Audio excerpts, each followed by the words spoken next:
Preface. The 37 Aids to Enlightenment are a systematic enumeration of the methods of cultivation in Buddhism, from beginners who have just started practicing all the way to attaining realization. It contains all 37 practices, from easy to difficult, and explains them in a detailed and clear manner.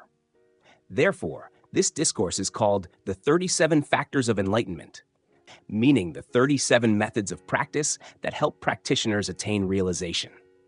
A person who understands the 37 factors of enlightenment is one who will never go astray or lose the path in Buddhism. Therefore, before practicing Buddhism, we advise you to carefully study the 37 factors of enlightenment first, and only then begin practice. When you have thoroughly understood the 37 factors of enlightenment, then no method of practice from non-Buddhist paths can falsely claim to belong to Buddhism and deceive you.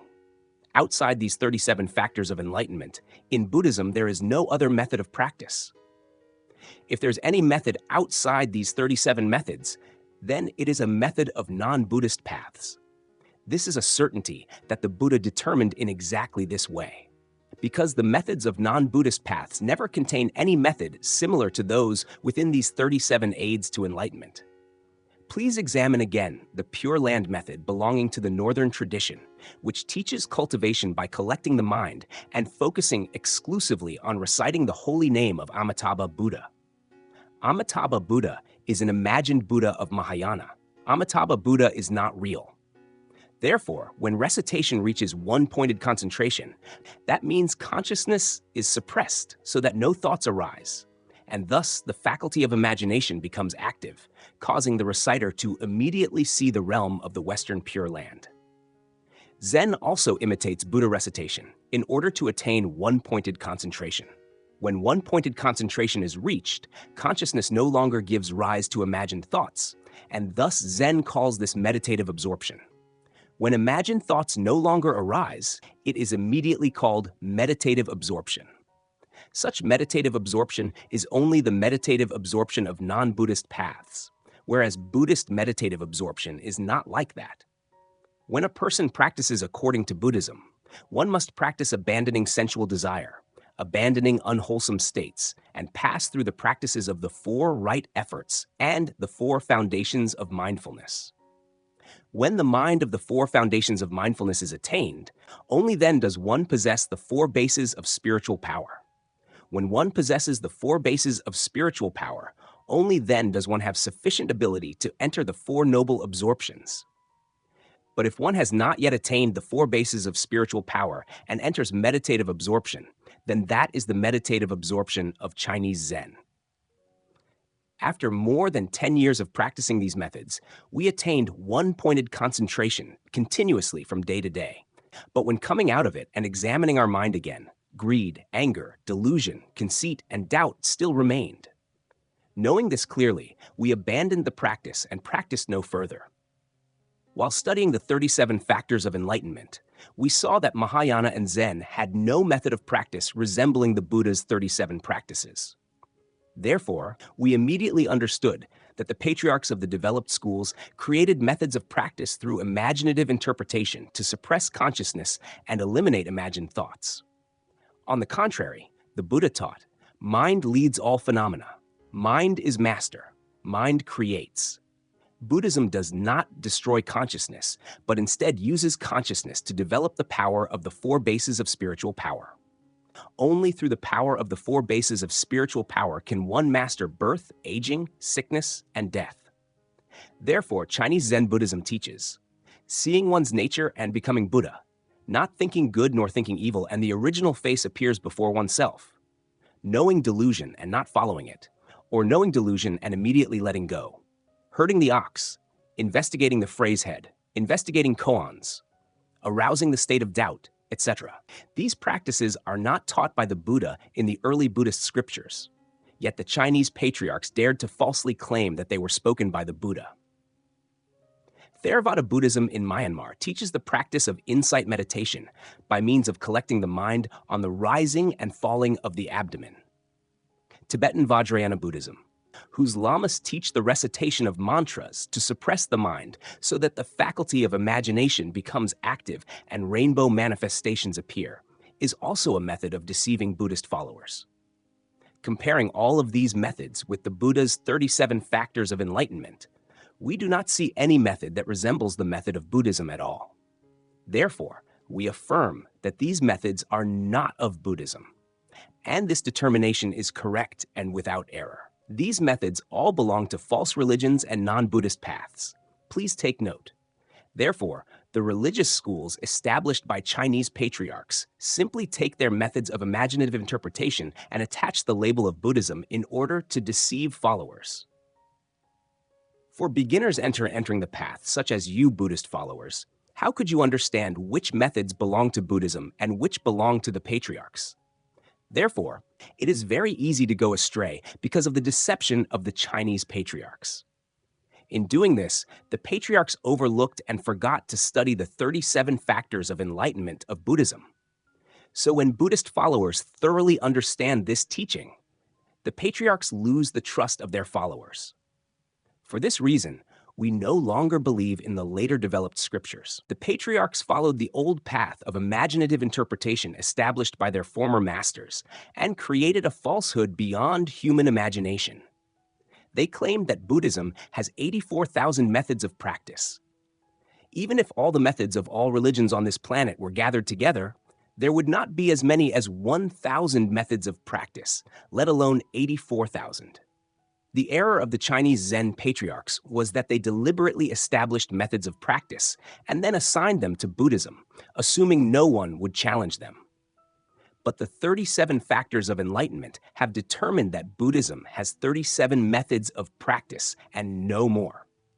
Due to lacking research into Buddhism, the patriarchs forgot that the Buddha taught only the cultivation of 37 methods of practice and no others. Therefore, religious schools from China, Japan, Korea, Tibet, India, etc., or from any country in the world will not be able to deceive you. Thus, we know very clearly that Zen and Pure Land are Chinese Buddhism, completely influenced by the spirit, thought, and methods of practice of Confucianism and Taoism.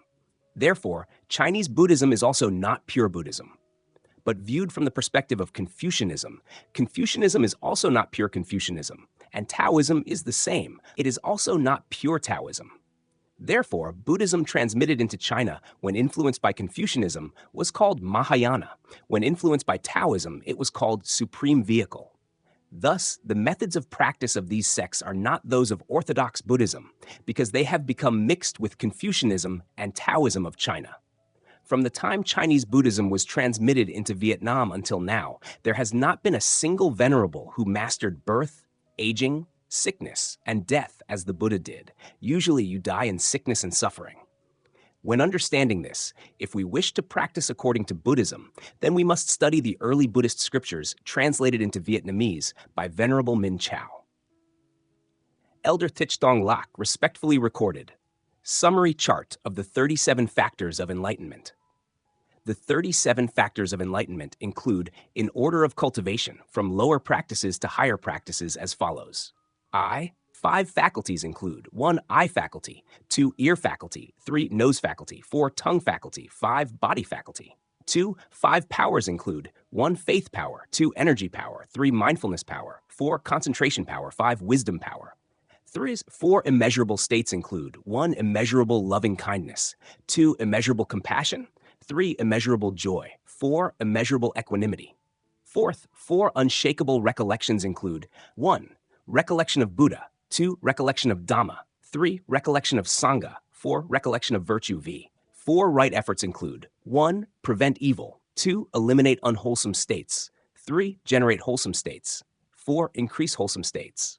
4 foundations of mindfulness include 1 contemplation of the body, 2 contemplation of feelings, 3 contemplation of mind, 4 contemplation of phenomena. 7 factors of awakening include 1 mindfulness factor of awakening, 2 energy factor of awakening, 3 tranquility factor of awakening, 4 joy factor of awakening, 5 concentration factor of awakening, 6 equanimity factor of awakening, 7 investigation of phenomena factor of awakening. 8 4 bases of spiritual power include 1. Desire base of spiritual power. 2. Energy base of spiritual power. 3. Concentration base of spiritual power. 4. Wisdom base of spiritual power. The above summary chart contains the complete 37 factors of enlightenment. The first discourse. 5 faculties. The 5 faculties include: 1. Eye faculty means the 2 eyes. 2. Ear faculty means the 2 ears. 3. Nose faculty means the 2 nostrils. 4. Tongue faculty means the tongue and mouth. 5. Body faculty means the physical body. Above are the 5 faculties in our body. They constantly fall into distraction and run after the 5 sense objects, creating countless sufferings for us. Therefore, the Buddha taught that the first method is to take the 5 faculties as the basis of practice.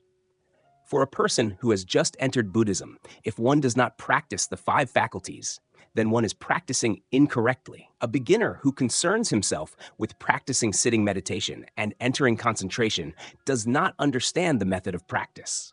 Therefore, any person newly coming to Buddhism must study the 37 factors of enlightenment.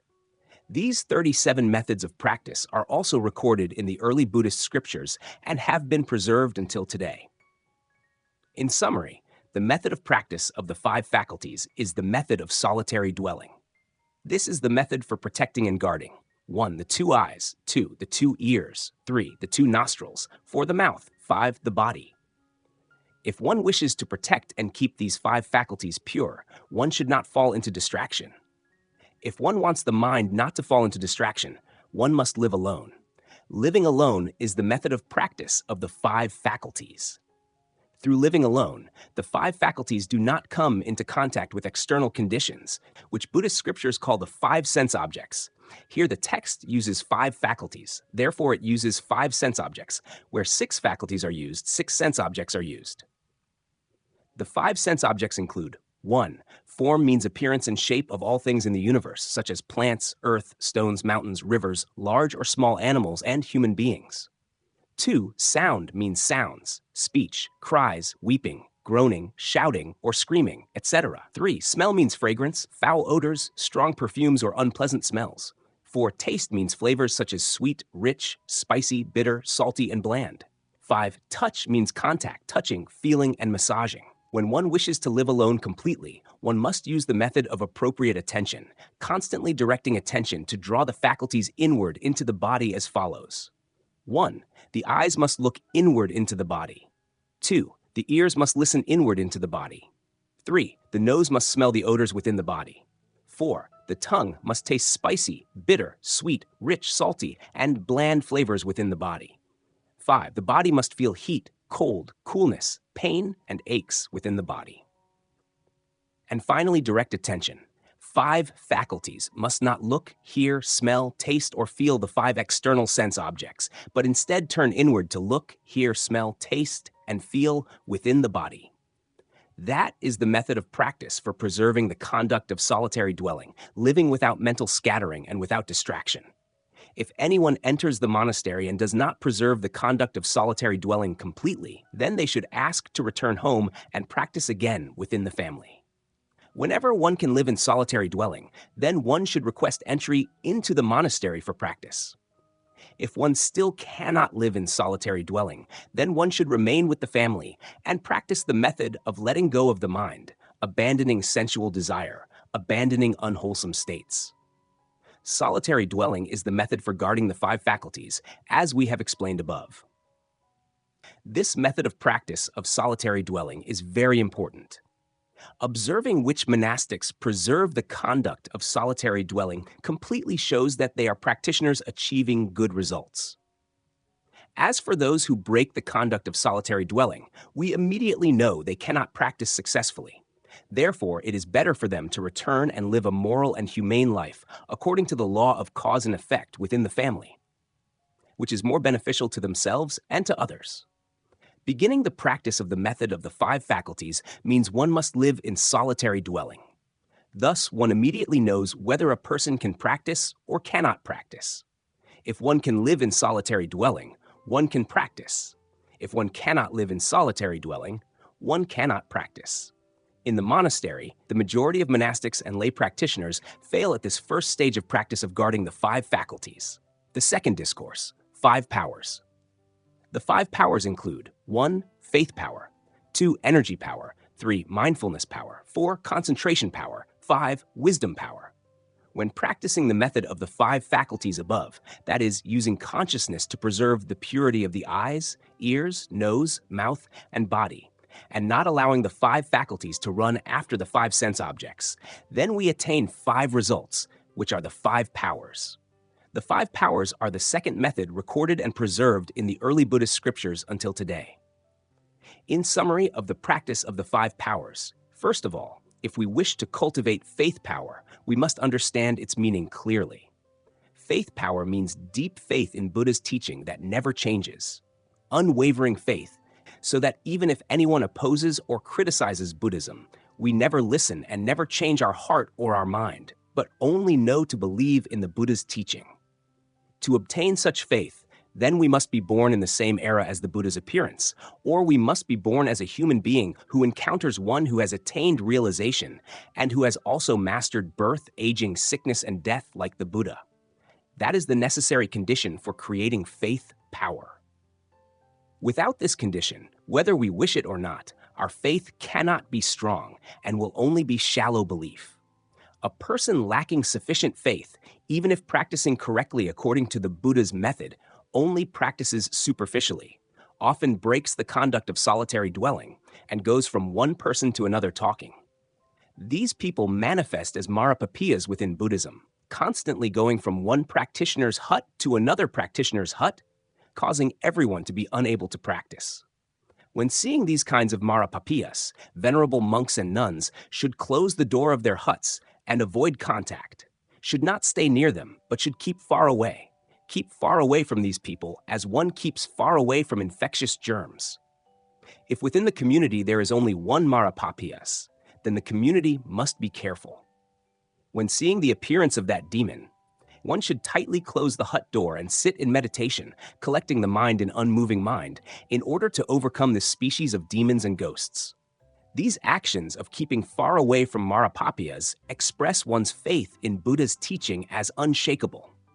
On the contrary, those without faith, or whose faith is not yet sufficient, often open the hut door and receive external conditions. Those are people who enjoy talking with these kinds of demons. Please pay attention, because the path of practice according to Buddhism is not difficult, but the difficulty comes from Marapapiyas tempting you in order to destroy the conduct of solitary dwelling, causing your mind to remain in distraction. When one has deep faith in Buddha's teaching, one becomes very diligent in practice and is never lazy. Only when there is faith does effort in practice arise. The effort and wholehearted exertion in practice is called energy power. When every day one exerts effort to collect the mind and practice correctly according to the method, without making a single mistake in any thought, always maintaining only one single thought of unmoving mind from hour to hour, then this thought becomes a force of mindfulness and is therefore called mindfulness power. When mindfulness has power, we only need mindfulness, and our entire body and mind gather together into one unified mass that no one can divide apart. Therefore, it is called concentration power. When body and mind gather together into one concentration power, then within that unified concentration power, there is an understanding that transcends space and time. An understanding that is no longer dependent on space and time is called wisdom power. At this point, we have fully attained the 5 powers. These 5 powers are obtained through our training of the 5 faculties. When the 5 faculties become pure, then the 5 powers appear completely. Although this is said, on the path of practicing the 5 faculties, when any one faculty is cultivated to purity, then within that faculty, all 5 powers fully appear. Therefore, the 5 faculties and the 5 powers are the first methods to practice in Buddhism. If one has not yet practiced the 5 faculties and 5 powers, then practicing any other method loses the foundation. Therefore, you should remember this. There are many people who begin practicing but do not cultivate foundational methods such as the 5 faculties and the 5 powers. Instead, they practice meditation absorption or recite Buddha's name in one-pointed concentration seeking rebirth in the Western Pure Land, or investigate the phrase head, koans, or recite mantras, or chant the Lotus Sutra. practicing in such ways proves that the practitioner does not clearly know the road and direction of Buddhism. Because of practicing the wrong methods in this way, even if one practices for thousands of lifetimes and countless ages, one will not achieve anything in practice. One piece of evidence at present shows us that however many monastics and lay practitioners exert themselves in practice, there is still not one person who has mastered birth, aging, sickness, and death, because this is practicing the wrong method, not according to Buddha's teaching. Reading Volume 1 and Volume 2 of famous Vietnamese monks, there are several hundred eminent Vietnamese monks. Looking back, they were only scholars, especially those who lived unusual and extraordinary lifestyles that caused worldly people to imagine they had attained realization. But when examined carefully according to the Buddha's methods, not one of them had progressed anywhere in practice. The scriptures they wrote were merely interpretations based on their own personal experience and did not resemble what the Buddha taught at all, especially repeating meanings left behind in the scriptures of earlier patriarchs. They were only empty theories, without practical experience in cultivation to master birth, aging, sickness, and death. Therefore, these scriptures are entirely scriptures of imagination. When reading the book Famous Vietnamese Monks, we felt very ashamed that the famous Vietnamese monks were only possessors of worldly learned knowledge, absorbing knowledge from Mahayana scriptures of Chinese scholars, while Vietnamese Buddhist literature itself did not possess even one book. Even the greatest Zen lineage in Vietnam, Truc Lam Yen Tu, was influenced by Chinese Zen and Pure Land traditions. The skillful and ingenious act of King Tran Nhan Tong was knowing how to combine the teachings of these two greatest Chinese traditions and establish a method of practice for the Vietnamese Truc Lam Zen lineage. There are people who do not understand and proudly claim that Vietnam also has a Zen lineage no less than China. But in truth, Vietnamese Zen is not truly Zen, and Pure Land is not truly Pure Land. What kind of Zen still performs chanting and recitation? Heart Sutra of Prajna. What kind of Pure Land still investigates koans, investigates the phrase head, and upon knowing delusion immediately lets go? Perhaps this is dual cultivation of Zen and Pure Land. That dual cultivation of Zen and Pure Land is language that conceals the fact that Vietnamese Zen practice has reached a dead end. After reading all Vietnamese Buddhist and Zen scriptures, we do not see a single book that belongs to Vietnam. All are hybridized influences from Chinese Buddhist thought and Chinese Zen thought. Why is it that the Vietnamese nation has its own distinct culture, not inferior to the cultures of countries around the world, yet has been so heavily influenced by Chinese Buddhism and has not risen up to build for itself a Buddhist ethical culture that does not depend upon the influence of Indian Buddhism, Chinese Buddhism, or any country bringing Buddhism into our land? Reading the history of Vietnamese Buddhism, we can see very clearly that Buddhism entered Vietnam through three gateways. 1, the first gateway came from China. 2, the second gateway came from India. 3, the third gateway came from Laos, Thailand, and Cambodia. From China into Vietnam, there came two streams of Buddhist thought. The first stream of thought was Pure Land Buddhism. Due to the influence of Confucianism, this stream of thought took on characteristics of superstition, fantasy, and backwardness, usually guiding the common people because this group believes easily. As we all know, Pure Land Buddhism transmitted from China into Vietnam is a stream of superstitious thought. This is a Buddhism no longer retaining the original substance of Indian Buddhism. It was influenced by Confucian thought and the thought of Zhuangzi of China, and thus produced a type of Buddhism that is superstitious and backward, usually taking offerings, chanting, and recitation as its work of cultivation.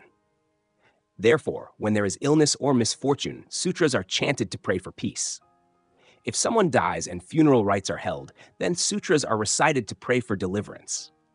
When reciting sutras for deliverance, bells are usually rung, wooden fish drums and ceremonial drums are played, musical instruments accompany the tones of sutra chanting and Buddha recitation with drawn-out melodic sounds like singing, which musicians call religious music. Precisely because they wanted to lull the human soul into a dream state, the Mahayana monks built a metaphysical world of the Western Pure Land so that the souls of the dead would have a place to rely upon. Therefore, they took offerings, worship, chanting, and recitation as the path of cultivation. Noon, afternoon, evening, late night, with bells, wooden fish drums, clappers, and rhythm instruments moving in harmony with rising and falling chanting tones, recited melodically like traditional opera singing. Pure Land Buddhism transmitted from China into Vietnam caused an extremely heavy influence of superstitious thought upon the entire Vietnamese nation, and until today, it has become a pattern of superstitious and backward cultural thinking and way of life. Therefore, at present, wanting to abandon a superstitious cultural tradition is not easy. It is an extremely difficult undertaking. During the years when the Viet Minh movement arose, orders were given to prohibit and eliminate these superstitions. But when the Viet Minh movement changed, superstition spread everywhere again, even more than before. According to our thinking, if one wishes to eliminate superstitious Buddhist thought, there is nothing better than opening classes on humane ethics and the law of cause and effect, enabling people to understand clearly what is right faith and what is superstition. Thanks to understanding right faith in Buddhism, the social evils of superstition among the people will gradually be swept away. Speaking of superstitious thought transmitted over a long period of time, there is no power or authority that can prohibit it. Only when human consciousness recognizes it as superstition can it be eliminated. This stream of superstitious thought has become a culture of the Vietnamese nation. Therefore, at present, if we wish to eliminate these backward superstitions, then it must begin with compiling textbooks on humane ethics and the law of cause and effect from elementary school, middle school, and university. In order to help students thoroughly understand those backward superstitions transmitted from China, the Vietnamese nation has been influenced by the stream of cultural thought transmitted from Chinese superstitious Buddhism, and until now wishes to abandon it, but still cannot. Looking at our fellow countrymen spending so much money buying votive paper offerings only to burn them, if calculated, each year the whole country spends billions of currency on this issue of backward superstition. It is truly painful. The second stream of thought was Zen Buddhism influenced by Taoist thought. Therefore, this stream of thought carries a philosophical nature and guides intellectual circles, often using reasoning to elevate the philosophy of emptiness nature. And through the philosophy of emptiness nature, it easily attracts intellectual circles. Zen Buddhism uses reasoning and scientific demonstration as its firm support. Therefore, it easily deceives intellectual circles, especially after transmission into Japan, where the Japanese developed this kind of Buddhist thought to its furthest extent. Representing Japanese Zen Buddhism was Master Suzuki. He wrote books on Zen that created waves throughout Southeast Asian countries. From 1970 to 1980, people turned toward Zen as a powerful wave. But from 1980 until now, the wave of Zen gradually declined. Because Zen reasons very well, but no one can practice and attain realization in Zen. If attainment occurs, it only falls into the state of imaginary emptiness. Through all of the events above, we should pay attention to which method of practice can be practiced and which method of practice cannot be practiced. The purpose of Buddhist practice is not to destroy consciousness, because consciousness is originally a necessary condition for mastery of body and mind. Therefore, Shakyamuni Buddha taught, mind is master, mind creates, mind leads all phenomena. If consciousness is suppressed as in Pure Land, Zen, and Vajrayana, then that is practicing the wrong method of Buddhism. Buddhism uses consciousness to lead the mind into the path. Therefore, Buddhism has the method of appropriate attention as the Buddha taught in the Discourse on Defilements. With appropriate attention, defilements not yet arisen will not arise, and those already arisen will be destroyed. This sentence teaches very clearly. Thanks to this, we know that Chinese Zen Buddhism and Chinese Pure Land Buddhism were not taught by the Buddha, but were created because Chinese patriarchs practiced without reaching completion and then wrote scriptures according to their own experience of practice. When Buddhist culture was transmitted from India, the Chinese borrowed that culture and skillfully transformed it into a Chinese Buddhist culture, enriching their national culture. It is truly marvelous. The second gateway. From India, Buddhism was transmitted into the northern region of our country, But the Vietnamese people had already been influenced by Chinese Buddhism. Therefore, they did not follow it, and thus the Indian monks returned to their country. Because of these conditions, Indian Buddhist cultural remains did not leave behind temples, towers, or monasteries in northern Vietnam. The third gateway, Theravada Buddhism, was transmitted from Laos, Thailand, and Cambodia. Therefore, in provinces bordering Cambodia and Laos, some people followed and practiced, but the majority of them were Vietnamese of Cambodian descent, whereas native Vietnamese generally did not follow. Thus, we can see very clearly that the Vietnamese nation has been deeply influenced by Chinese Buddhist culture, and no Buddhist thought can change their thinking. As we all know, if based on the historical stream of Buddhism transmitted into our country, then Buddhism is no longer original Buddhism, but has become a hybrid Buddhism. Hybrid Buddhism is a type of Buddhism in which practice is wasted and fruitless, because practice achieves nothing, while also causing a useless waste of money and resources. Buddhism at present is Brahmanical Buddhism. Therefore, no one can attain realization and master birth, aging, sickness, and death. If we did not make the effort to restore the Buddha's true teaching, surely no one would know what true Buddhism is anymore. Therefore, speaking of the five powers, if one correctly recognizes the true teaching of the Buddha, then through practice, the five powers gradually appear completely. If one does not correctly recognize the true teaching of the Buddha, then it is difficult to attain the five powers. Why is that? Because faith must be placed correctly in the true teaching of the Buddha, then diligent practice will produce good results. If not according to the true teaching of the Buddha, practice will never produce results. Therefore, no matter how diligent one is, it lasts only for a period of time.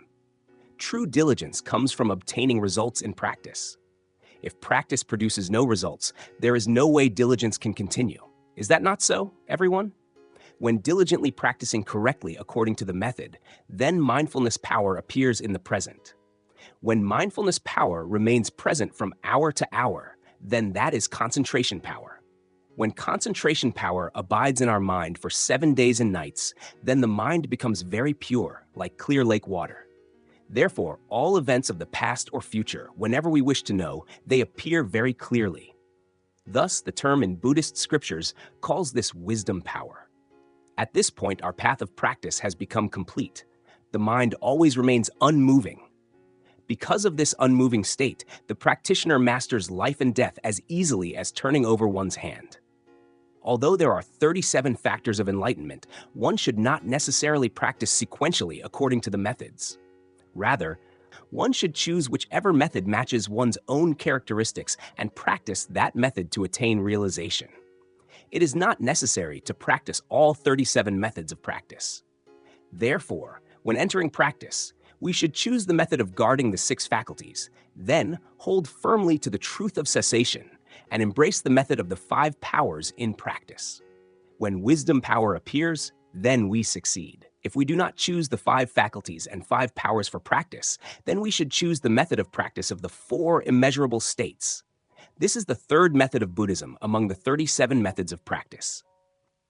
The third discourse, 4 immeasurable states.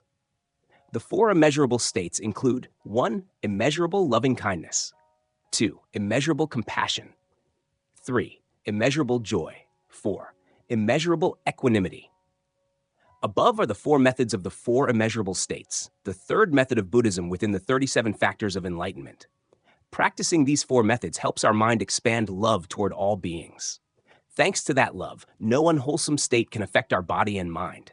That is, we know how to let go of all unwholesome states through love. Therefore, it is called the 4 immeasurable states, meaning the method of practice that teaches us to expand love as vast as heaven and earth. The 4 immeasurable states exist only in Buddhism. They are still recorded in the early Buddhist scriptures until today. If you do not have sufficient faith, then immediately seek out the Pali Canon translated by Venerable Min Chao. Beginning the practice of the 4 immeasurable states, one should start with cultivating immeasurable loving-kindness. Immeasurable loving-kindness means love as vast as heaven and earth, covering all things, with no place where that love does not exist. That love does not exclude a single thing from being loved. It loves from plants, earth, stones, mountains, and rivers, from air, Sunlight, the moon, the stars, day and night, all are loved. Immeasurable loving kindness means love toward all beings who are still alive, still breathing air, still moving and vibrating within space and time. A person cultivating immeasurable loving kindness is cultivating right mindfulness and clear awareness.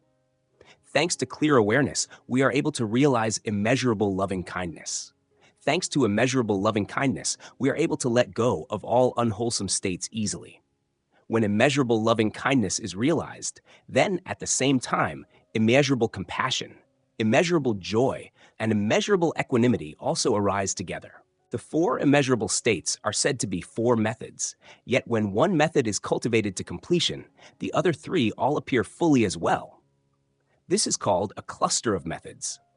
We should choose one among these four methods, and whichever method we like most is the method that matches our own characteristics.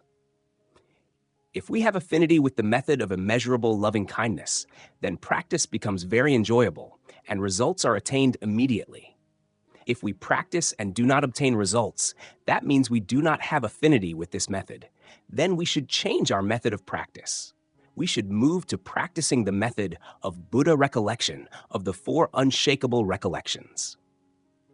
Buddha recollection of the four unshakable recollections is the fourth method among the 37 methods of Buddhist practice. The method of Buddha recollection of the four unshakable recollections is a method that people mistakenly think is the Pure Land method. The Pure Land method is the method of reciting the name of Amitabha Buddha, using the phrase of Amitabha to suppress consciousness so that imaginative consciousness appears and operates. Therefore, in the Amitabha Sutra, it teaches 7 days of one-pointed concentration, continuously maintaining the name of Amitabha, and all the holy assembly will appear before one. This sentence means that if one recites Amitabha Buddha for 7 days and nights with the mind undisturbed, then one will see the Western Pure Land and the holy assembly. When we suppress consciousness so that it does not operate, then immediately imaginative consciousness begins to operate. When imaginative consciousness operates, then an illusory world appears like the realm in a dream. The fourth discourse. Four unshakable recollections. The four unshakable recollections include 1. Recollection of Buddha, 2. Recollection of Dharma, 3. Recollection of Sangha, 4. Recollection of precepts. Above are the four methods of the four unshakable recollections. The fourth method of Buddhism according to the Buddha's teachings still recorded in the early Buddhist scriptures. These four methods of Buddha recollection are not the same as the Buddha recollection method in Mahayana scriptures. These four methods of Buddha recollection teach us to live like the Buddha, live like the Dharma, live like the noble Sangha disciples of the Buddha, and live according to the precepts. The word recollection here does not mean muttering quietly with the mouth. Rather, recollection here means imitation, following each action correctly according to the proper conduct and dignified behavior of true practitioners. These four methods are also a cluster of methods. If we only practice one among these four methods, then the other three are accomplished as well, because one method is all four methods. For example, practicing the first method, recollection of Buddha, in the method of four unshakable recollections, is also the same as practicing recollection of Dharma, recollection of Sangha, and recollection of precepts. Therefore, although there are four methods with four different names, when practiced, these four methods are not different. Recollection of Buddha is the same as recollection of Dharma. Recollection of Dharma is the same as recollection of Sangha. Recollection of Sangha is the same as recollection of precepts, because the Buddha lived according to Dharma, according to precepts, and like the noble Sangha. Therefore, one who lives like the Buddha is one who does not depart from Dharma. One who does not depart from Dharma is one who does not differ from the noble Sangha. One who does not differ from the noble Sangha is one who lives correctly according to the precepts.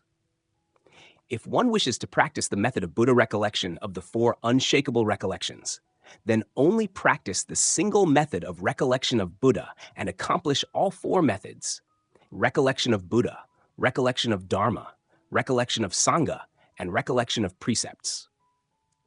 When practicing Buddha recollection of the four unshakable recollections, and it does not suit one's characteristics, so that wandering thoughts frequently arise, or one is attacked by dullness, drowsiness, indeterminate states, and blank emptiness, then we should change the method of practice.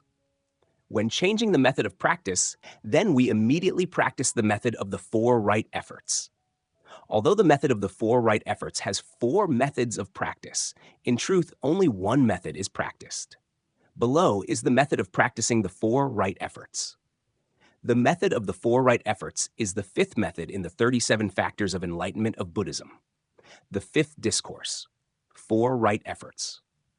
The 4 right efforts include 1. Prevent unwholesome states. 2. Eliminate unwholesome states.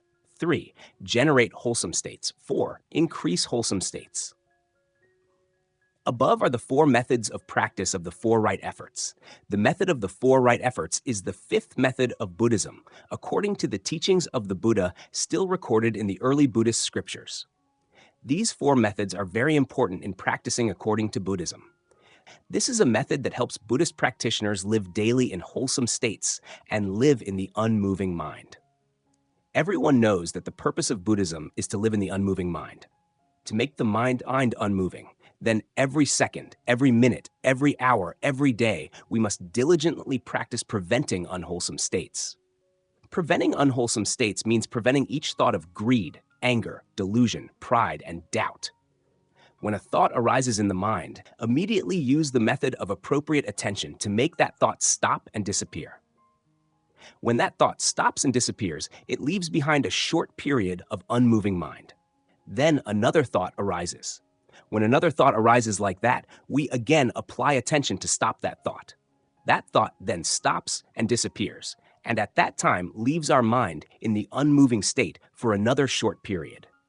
Daily, we only need to practice one method, preventing unwholesome states. That alone already contains all 3 practices: eliminating evil, cultivating wholesome states, and increasing wholesome qualities. Therefore, practicing the 4 right efforts is not practicing all 4 methods, but practicing only one method. When beginning practice, we should take the first method of the 4 right efforts as our practice. That is the method of preventing unwholesome states. Preventing unwholesome states means preventing thoughts from arising. But if wholesome thoughts arise in our mind, what should we do? Even though those thoughts are wholesome, because our mind has not yet completed abandoning sensual desire and abandoning unwholesome states, that wholesomeness is still considered an unwholesome state, not truly a wholesome state. At present, in our mind, there is only one truly wholesome thought, the wholesome thought of the unmoving mind. Therefore, in the method of the 4 right efforts, when it teaches cultivating wholesome states and increasing wholesome states, it means the wholesome thought of the unmoving mind. This thought should not be eliminated. Rather, it should be increased so that we may live with this unmoving mind. As for all other wholesome thoughts, they should all be eliminated. But when thoughts arise in the mind, they must quickly be stopped and not allowed to operate. Because thoughts are prevented from arising, the mind will become unmoving. The mind becoming unmoving means that we have attained the goal of liberation in Buddhism. Therefore, we only need to practice one method. The method of preventing unwholesome states is sufficient. So it is said that one practices the 4 right efforts, but in truth there is only the practice of preventing unwholesome states. The method of preventing unwholesome states is the first of the 4 methods in the 4 right efforts. Please pay attention to this while practicing this method. The path of practice according to Buddhism, if one does not practice the method of the 4 right efforts, then one will never practice any method that leads to liberation. Because the 4 right efforts are extremely important, they are the foremost method of abandoning the mind in Buddhism. Therefore, those who do not practice the 4 right efforts but practice other methods do not know the path of Buddhist practice. Not knowing the path of Buddhism and yet practicing means practicing incorrectly, causing one to lose the foundation of one's path. The method of the 4 right efforts is like a vanguard army. It always advances first, opening mountains and breaking rocks so that an entire skilled army can penetrate deep into the enemy's stronghold. Through this, it levels the enemy's bases so that the 4 foundations of mindfulness may arrive and establish governing authority. Therefore, those who practice the four foundations of mindfulness without first practicing the four right efforts do not understand the path of practice. Practicing in that way is incorrect. There will never be liberation, because one has reversed the methods, placing the earlier method later and the later method earlier. Please take note, the four right efforts must always be practiced before the four foundations of mindfulness. The sixth Dharma teaching, four foundations of mindfulness. The four foundations of mindfulness include 1. Contemplation of the body in the body. 2. Contemplation of feelings in feelings. 3. Contemplation of mind in mind. 4. Contemplation of phenomena in phenomena. The four foundations of mindfulness are a method of practice for attaining realization. This method is extremely important for attaining realization. If one does not practice this method, one will never attain realization. Therefore, we need to understand clearly what is correct practice and what is incorrect practice. Once again, we remind you, you must practice the four right efforts first. Only afterward should you proceed to practice the four foundations of mindfulness. If you do not understand, then do not practice. Otherwise, even if you practice, your effort will only be wasted. Do not hear about the four foundations of mindfulness and become eager to practice a higher method. The four foundations of mindfulness are reserved for those who maintain strict discipline. They are reserved for those whose minds are already unmoving in the face of unwholesome states and feelings. This is not a method that anyone who wishes may practice. If you practice without understanding your own capacity and level, then that is practicing the wrong method. Please give this careful attention. Below is the method of the four foundations of mindfulness, a method for those who have completed practice of the five faculties, the five powers, and the four right efforts. The four foundations of mindfulness are the sixth method of Buddhism, according to the teachings of the Buddha still recorded in the early Buddhist scriptures. According to the Noble Eightfold Path, the four foundations of mindfulness correspond to right mindfulness. Then, what is the state of right mindfulness? The state of right mindfulness is a state of mind that is unmoving, tranquil, peaceful, joyful, and without affairs. The mind remains continuously aware at the four places: body, feelings, mind, and phenomena. Therefore, the four foundations of mindfulness are called contemplation of the body in the body. Although it is said to contemplate the body in the body, the truth is that upon the body one contemplates all four places: body, feelings, mind, and phenomena. Although four methods are spoken of, in practice there is only one method: contemplation of the body in the body.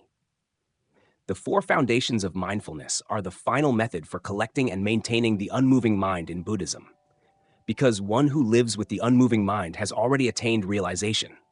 At this point, there is no longer any other method to practice. Therefore, the four foundations of mindfulness are regarded as the final method of Buddhist practice, called right mindfulness.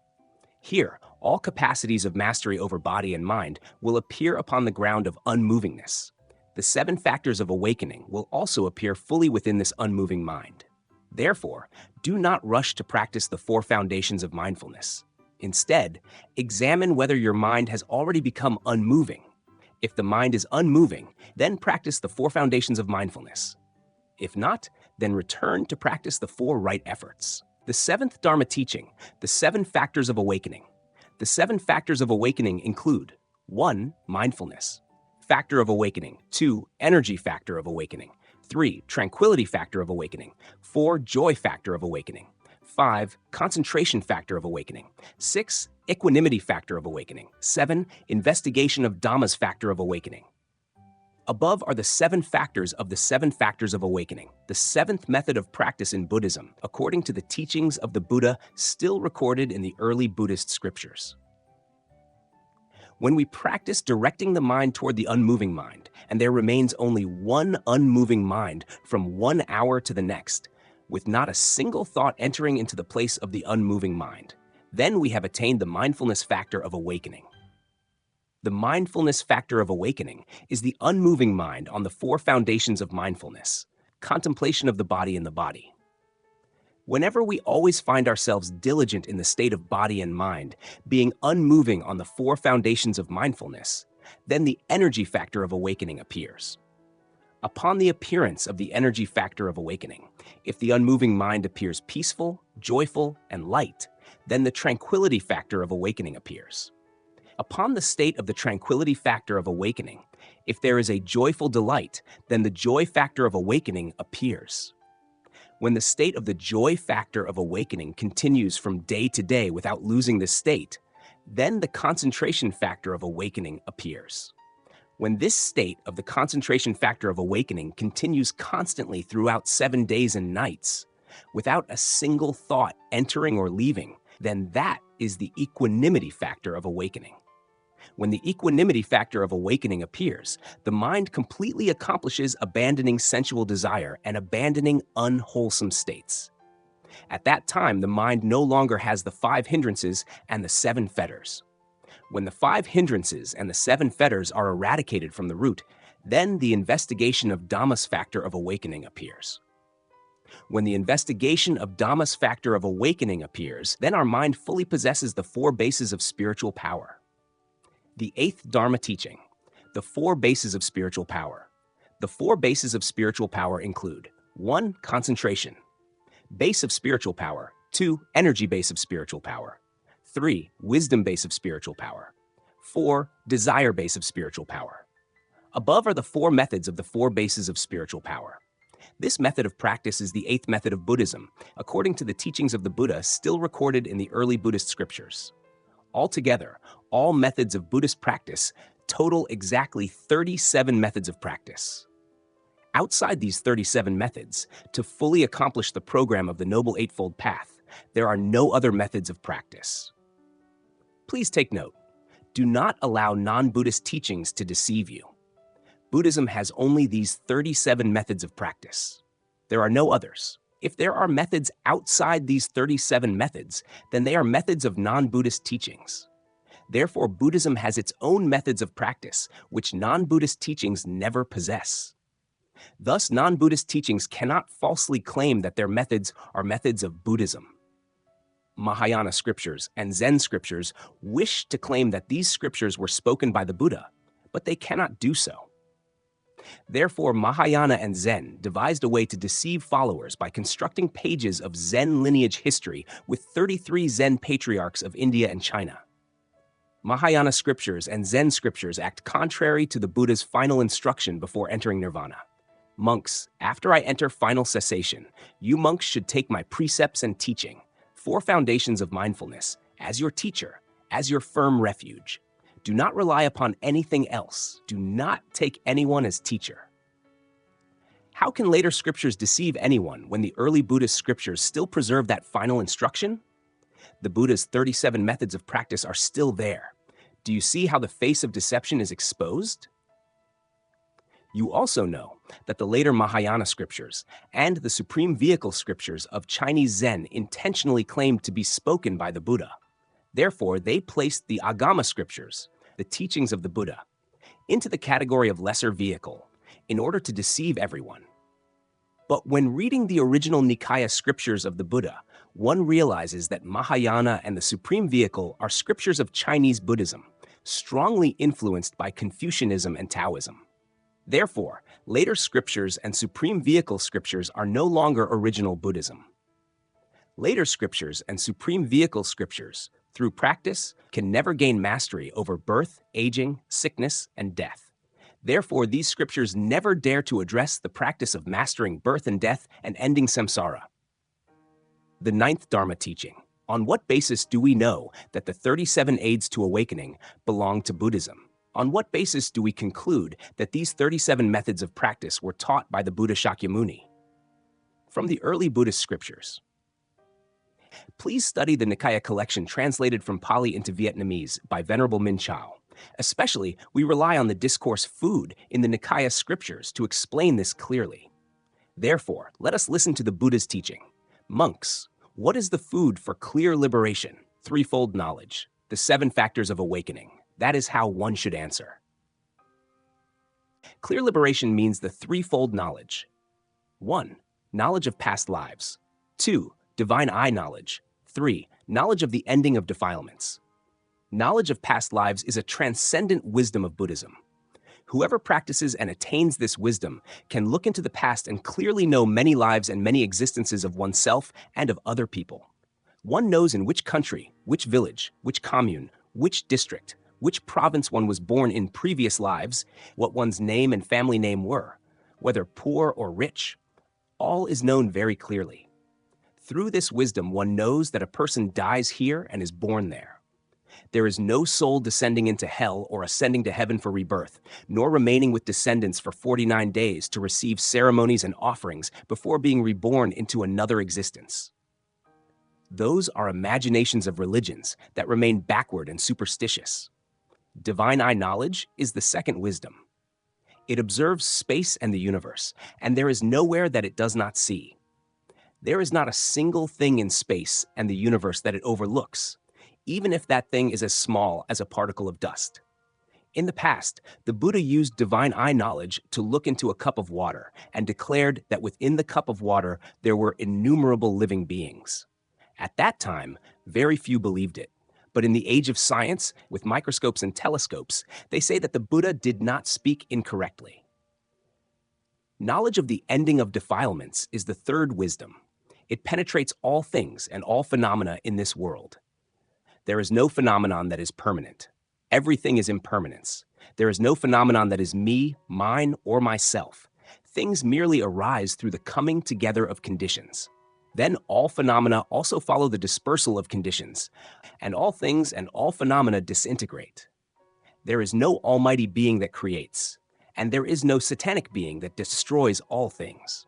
Therefore, no one causes suffering to oneself, and oneself does not cause suffering to anyone. There are only the 12 conditions combining and dispersing, through which suffering can continue endlessly, one suffering leading into another. Through the wisdom of knowledge of the ending of defilements, the Buddha saw that human beings live in defilements and therefore endure immeasurable suffering. Whoever wishes to attain these three wisdoms must establish the unmoving mind on the 4 foundations of mindfulness for 7 days and 7 nights. When one lives for 7 days and 7 nights with the unmoving mind, then the 7 factors of awakening successively appear.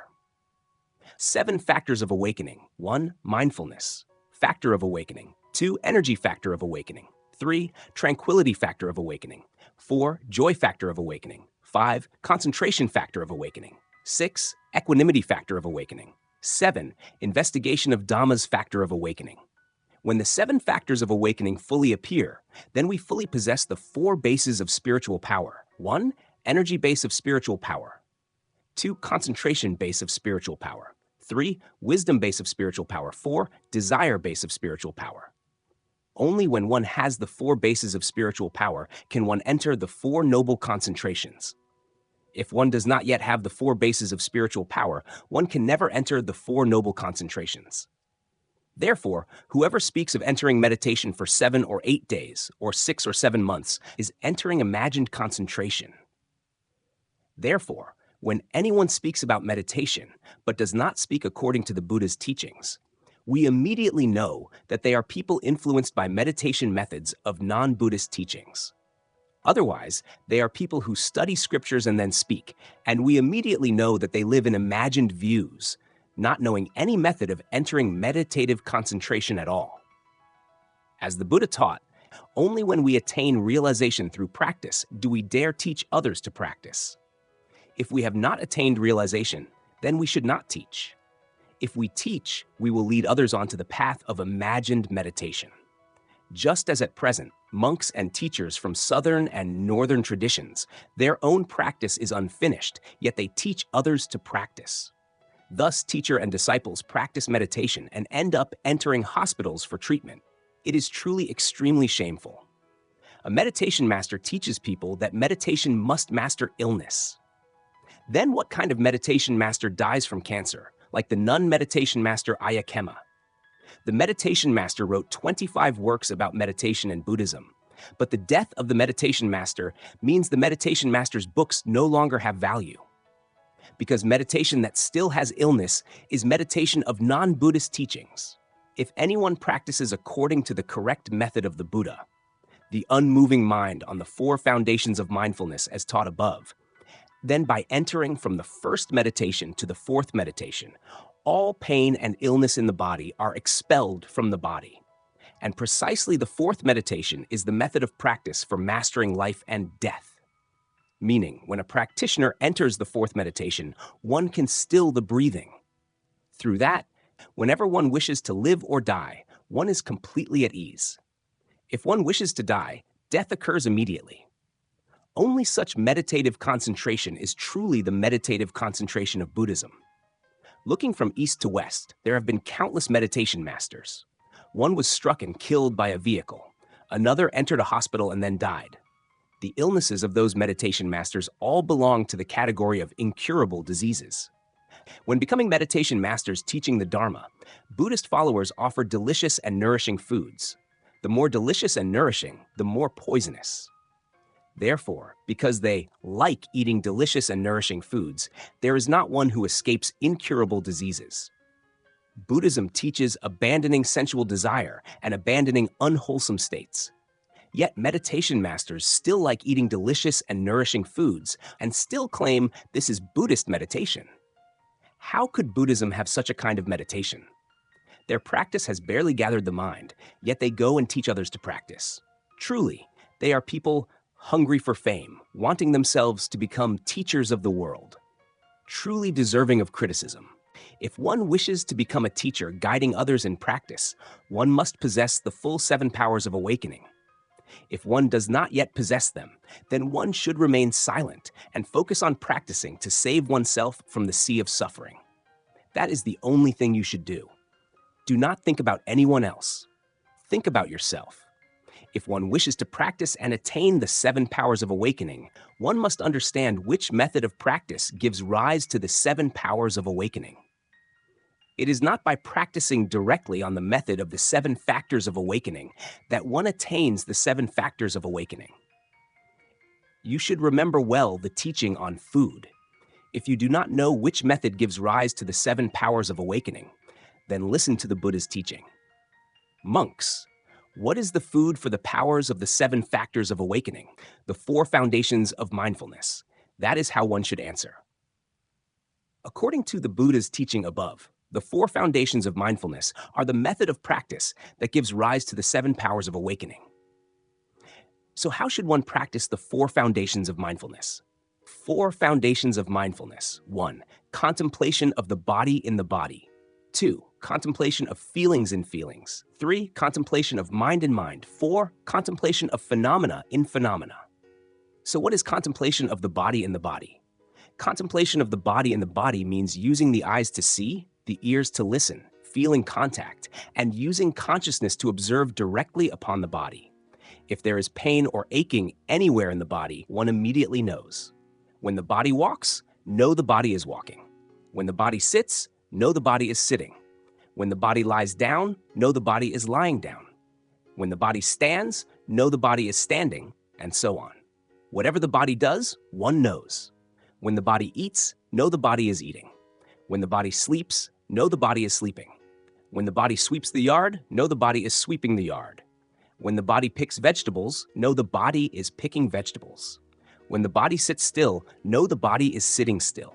And when the body sits motionless, know the out-breath and know the in-breath upon the body.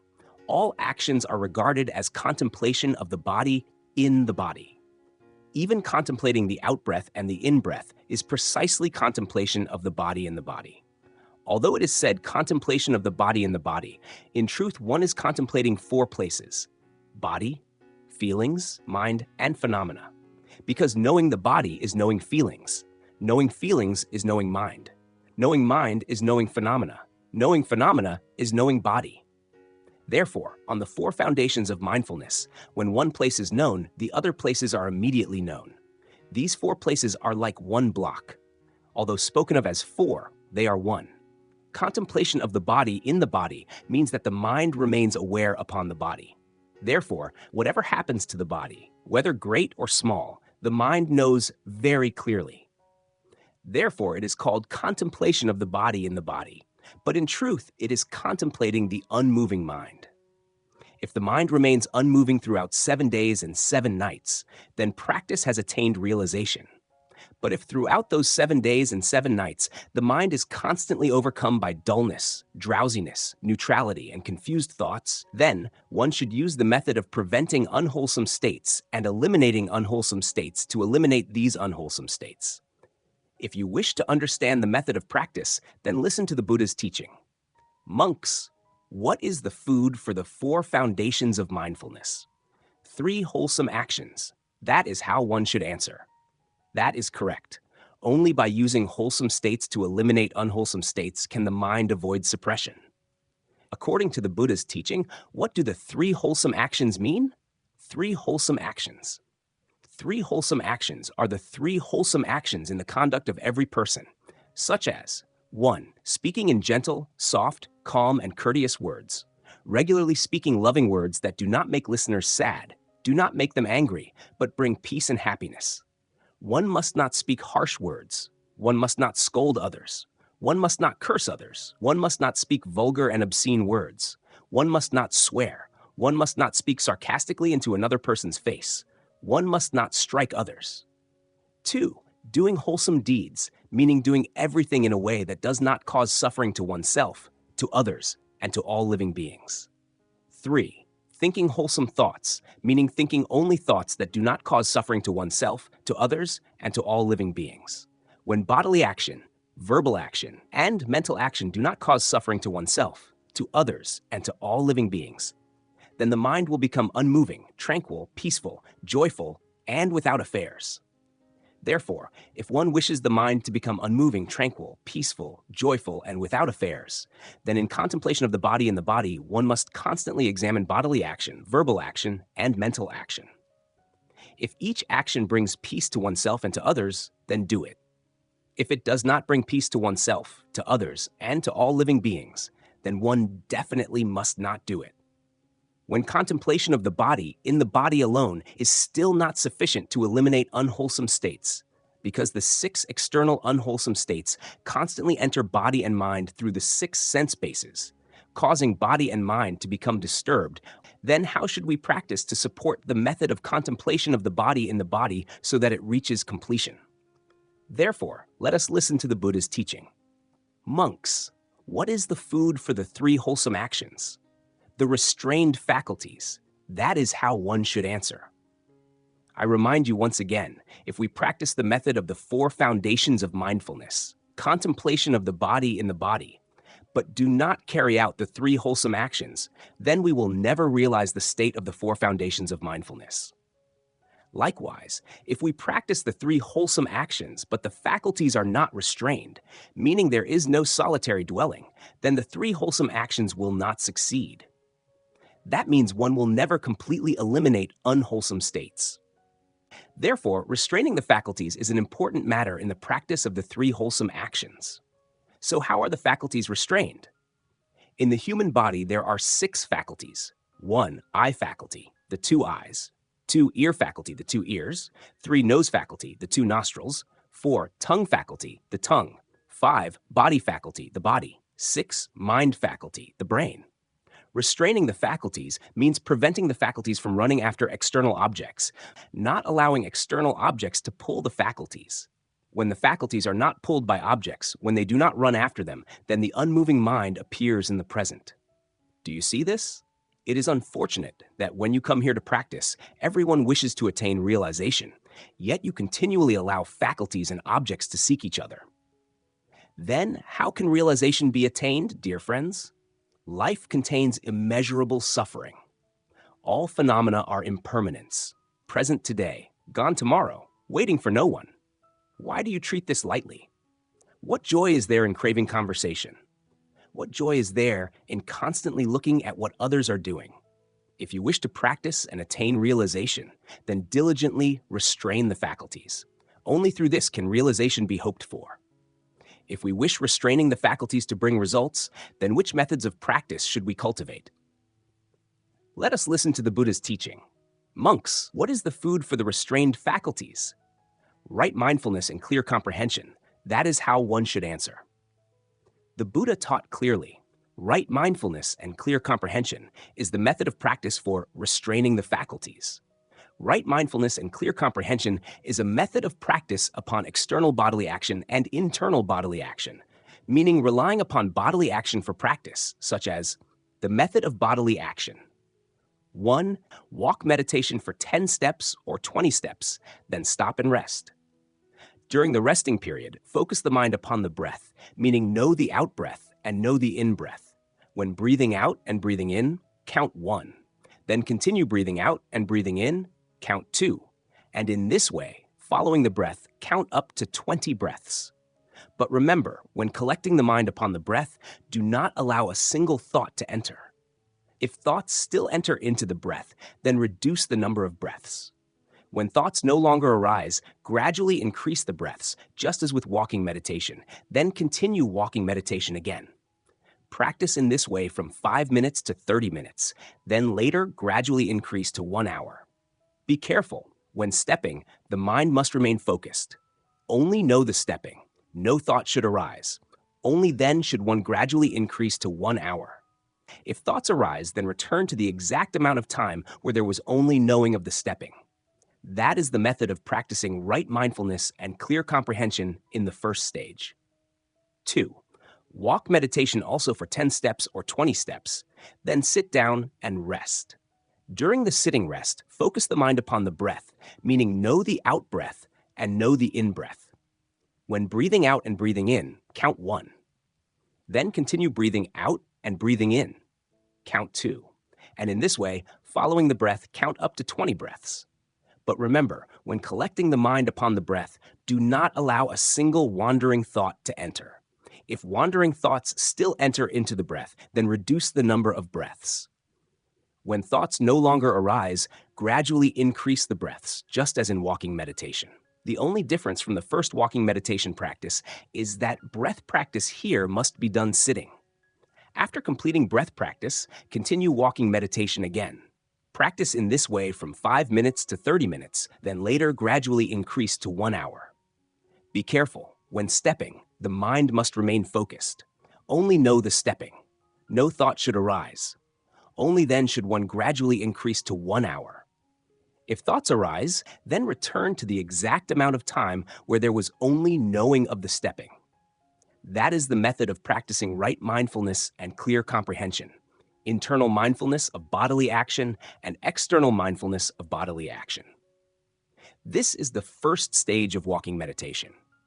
If one wishes to practice right mindfulness and clear comprehension as taught above, then practice internal mindfulness of bodily action and external mindfulness of bodily action.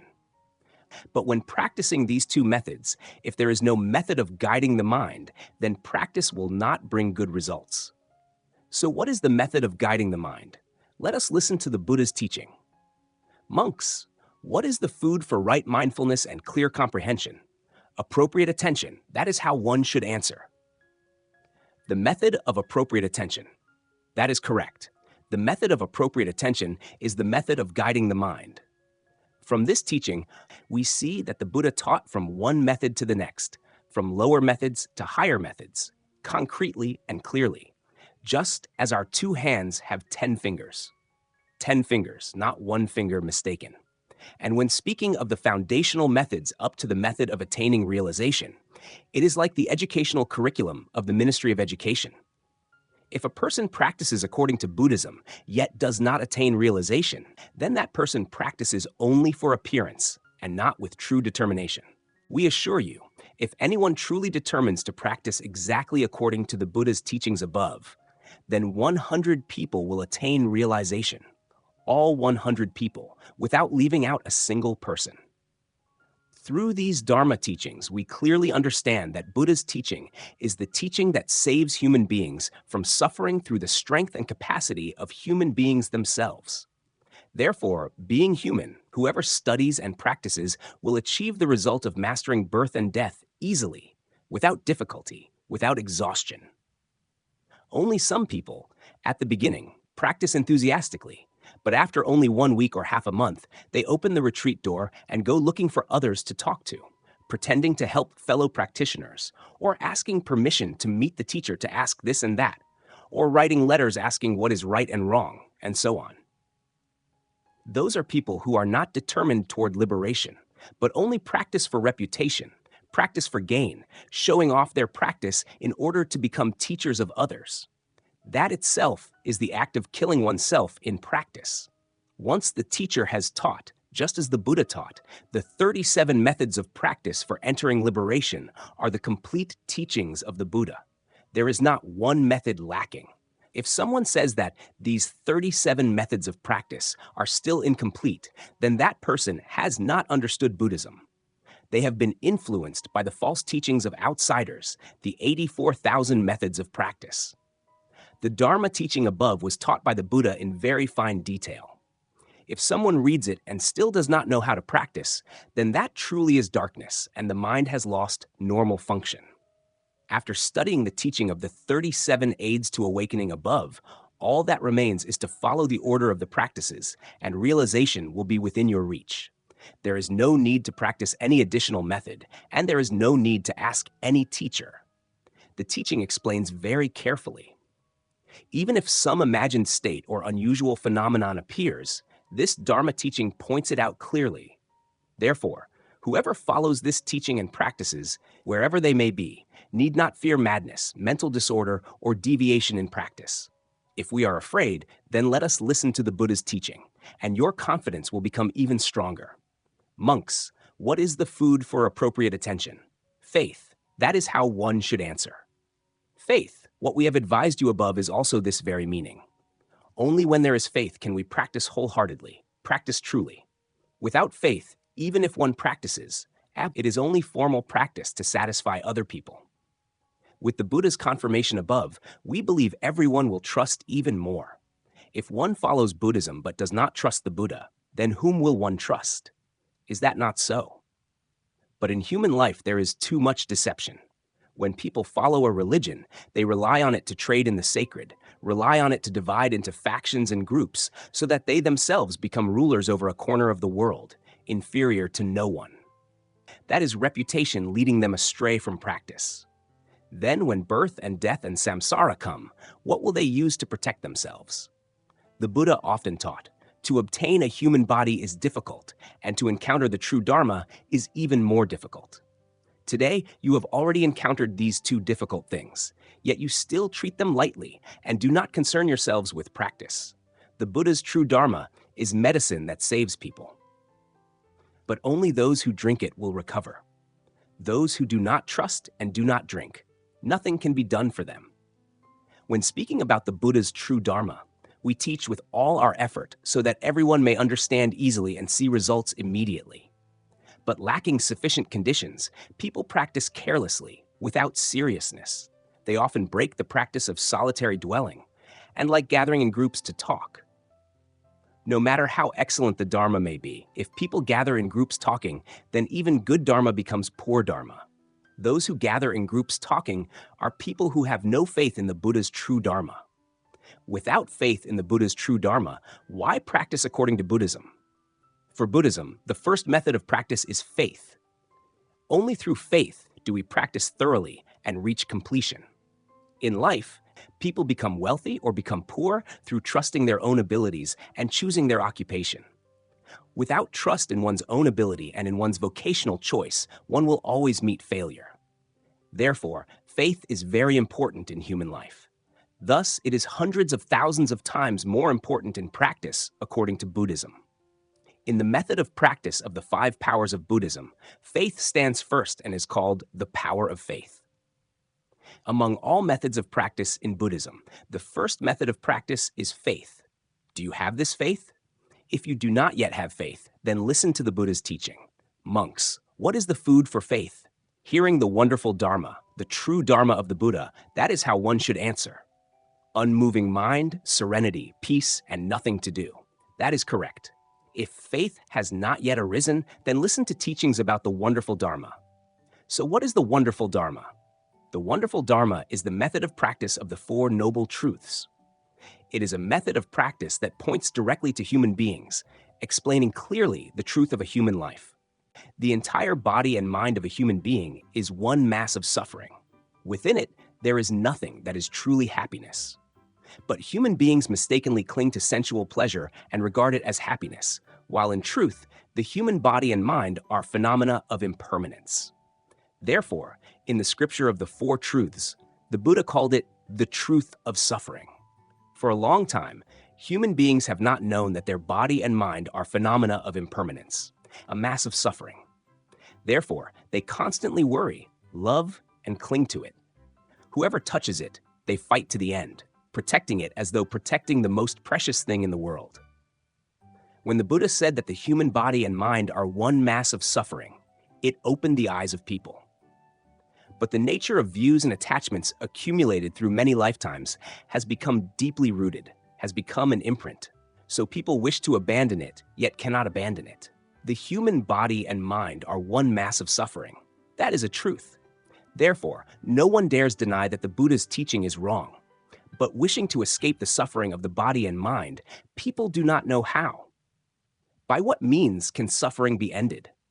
Therefore, other religions imagined a metaphysical world, the heavenly realm with the Jade Emperor and heavenly beings, the Buddha realm with Buddhas of the three times, male Buddhas, female Buddhas, bodhisattvas, and arahants sitting crowded over tables and chairs, causing worldly people to become exhausted from bowing and worship, wasting money, effort, making offerings and prayers, yet suffering remains intact and even increases.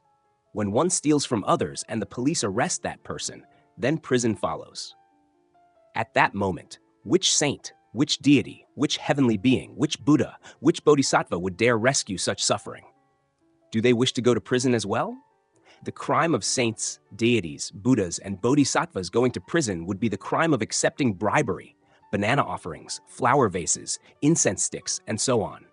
Therefore, teaching followers superstition, praying to Buddhas for blessings, praying to bodhisattvas to relieve suffering, praying for blessings from God, these are acts of deceiving human beings, contrary to law. The state should pay attention to these religious groups to help people live with healthier and better ethical and cultural lives. 1. Immediately end backward customs, spirit possession rituals, dancing, singing, drums and music, calling spirits, calling sacred beings, calling ghost armies, and so forth. These are backward cultures from several thousand years ago. 2. Immediately end ritual altars for calling souls, summoning spirits, offering to wandering souls, farewell rituals, weekly rites, ancestral rites, chanting for transcendence 7 days, 21 days, 49 days, anniversary rites, and morning completion ceremonies. All of these actions are backward superstition. Buddhism does not teach these things because the Buddha affirmed that there is no soul. The human body and mind consist of 5 aggregates. 1. Form, aggregate. 2. Feeling, aggregate. 3. Perception, aggregate. 4. Mental formation, aggregate. 5. Consciousness, aggregate. When these 5 aggregates disintegrate, then not one aggregate remains. So where is the soul for people to call back and worship? How is it that you hear something and simply follow without reflecting? Could it be that we are all blind, being deceived by religions without knowing? Meanwhile, the Buddha taught the 33 heavenly realms are realms of imagination. Then, where is the Jade Emperor if the 33 heavens are realms of imagination? Then, to whom are you praying if there is no metaphysical world? You are performing an act of blind superstition without knowing it. After pointing out that the human body and mind are one mass of suffering, then from what cause does this mass of suffering arise? The question was raised, and the Buddha established the second truth, so that everyone would know that the cause giving rise to human suffering is precisely human desire. Human desire causes suffering for human beings. No one else causes suffering for human beings. The Buddha's teaching is truly wonderful Dharma. Wherever it speaks, there it is correct, not mistaken by even the slightest amount. The phrase wonderful Dharma does not mean supernatural powers, great magical force, commanding wind and rain, becoming invisible, or transforming forms. Wonderful Dharma is not an exalted and magnificent teaching. Rather, wonderful Dharma is simply a teaching that speaks about human beings, and wherever it speaks, it enables people to understand and awaken clearly at that point, leaving no place unknown. The method of practice of the Four Noble Truths is a method of practice of wonderful Dharma. Do you remember that teaching when the Buddha first taught the 5 brothers of Kondanya? That was a teaching that caused all outside religions to tremble. a teaching that shook the whole world and caused the metaphysical world to fall away like yellow leaves in autumn. Human desire causes suffering for human beings. Therefore, no one can save human beings from suffering except each person removing their own desire. At that very moment, the body and mind become free from suffering, and the world will no longer have conflict and war. Desire is a truth, and everyone knows that removing it ends suffering. But if they remove it, they think they will lose everything, that nothing will remain. Therefore, the Buddha understood the human state of mind, and so he taught, abandoning sensual desire, abandoning unwholesome states. From abandoning sensual desire arises joy and happiness. The term joy and happiness here means gladness, cheerfulness, and peace. Hearing this teaching, do you understand? When we remove desire, we obtain the unmoving mind, serenity, peace, and nothing to do. Therefore, when removing desire, we gain peace and happiness hundreds of thousands of times greater. So will you let go? That is easy to say, but wealth, property, land, fields, money, letting them go is not easy. Especially reputation. That is even harder to abandon. Hearing that suffering can end, everyone desires it. But to let go of everything, very few can do it. Therefore, letting go of something may be easy, but letting go of greed, anger, delusion, pride, and doubt, that is extremely difficult, is it not? Human life suffers because of the 5 hindrances and the 7 fetters within one's own body and mind. The Buddha taught very clearly, but up to this moment, how many people have completely abandoned them? People only reduce them 3 parts out of 10, or 5 parts out of 10, and already feel peaceful and happy. If all were abandoned, then Buddhahood would already be accomplished. Is that not so? Knowing clearly that the truth of cessation is a state of liberation within each person's body and mind, therefore, the teacher uses the method of appropriate attention and directs attention immediately to the unmoving mind, serenity, peace, and nothing to do, to preserve and protect it, causing it always to remain present in the mind. Then defilements no longer remain, meaning suffering no longer remains. Just as the Buddha taught, with appropriate attention, defilements not yet arisen will not arise, and those already arisen will be destroyed. The method of directing attention. A practitioner, simply maintaining perseverance and determination to direct attention whenever thoughts arise, whenever drowsiness appears, then thoughts and drowsiness will be destroyed. When they are destroyed, realization is attained right there. Therefore, when practicing and knowing the true Dharma correctly, attaining realization is no longer difficult nor exhausting. The teacher has taught very clearly. Therefore, hold tightly to the method to conquer the enemy of birth, death, and samsara. The path of Buddhist practice is very clear. There are 8 levels of study and practice which everyone knows. That is the Noble Eightfold Path. The Noble Eightfold Path includes 1. Right view, 2. Right thinking, 3. Right speech, 4. Right action, 5. Right livelihood, 6. Right effort, 7. Right mindfulness, 8. Right concentration. Therefore, to come to Buddhism is to come to truth. To come to truth is to come to understanding. Only such understanding can bring peace to humanity. Because when born as a human being, human beings possess the most advanced weapon for protecting peaceful, joyful, and happy living. That weapon is understanding. Human understanding is extremely important. If people allow that understanding to be nourished by the 5 hindrances and the 7 fetters, then human beings must endure immeasurable suffering. But if it is nourished by understanding that destroys the 5 hindrances and the 7 fetters, then human beings live peacefully, joyfully, and happily. Everyone knows that human beings live through understanding, but understanding must be trained in the ethical foundation of Buddhism through the 8 levels of learning mentioned above. These 8 levels of learning must be taught by one who has attained realization. Only then will study and practice bring practical results.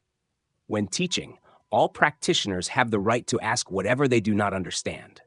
One who has attained realization will fully respond to the practitioner's questions, but one who has not attained realization cannot respond. Therefore, the Buddha taught, monks, what is the food for hearing the wonderful Dharma?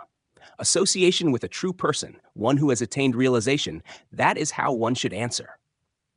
Association with good and wise friends. That is correct. Only through associating with those who have attained realization can the path of study and practice lead to realization. In life, it is very difficult to encounter those who have attained realization. That is one of the greatest difficulties on the path of practice. Practicing the methods is not difficult if there is a good and wise friend who has attained realization. Those who have attained realization may stand right before us, but without sufficient conditions, they are not easy to encounter. Even if encountered, if merit and conditions are insufficient, faith will not arise. Then meeting them is as though not meeting them. Therefore, the ancients said, if conditions exist, one can meet across 1,000 miles. Without conditions, even face-to-face one does not meet. This is proof. At present, everyone meets the teacher, but how many possess enough faith to practice and attain realization like the teacher? Therefore, finding one who has attained realization requires sufficient causes and conditions. Without sufficient conditions, it is difficult to meet such a person. Thus, earnestly practice and practice with all your strength. That itself creates the conditions to meet one who has attained realization. Otherwise, throughout life, it will be very difficult to meet. Even if you do meet, it will only be like meeting an ordinary person, and you will not receive transmitted experience in practice. Even if those who have attained realization transmit it, you will hear it and let it pass outside your ears.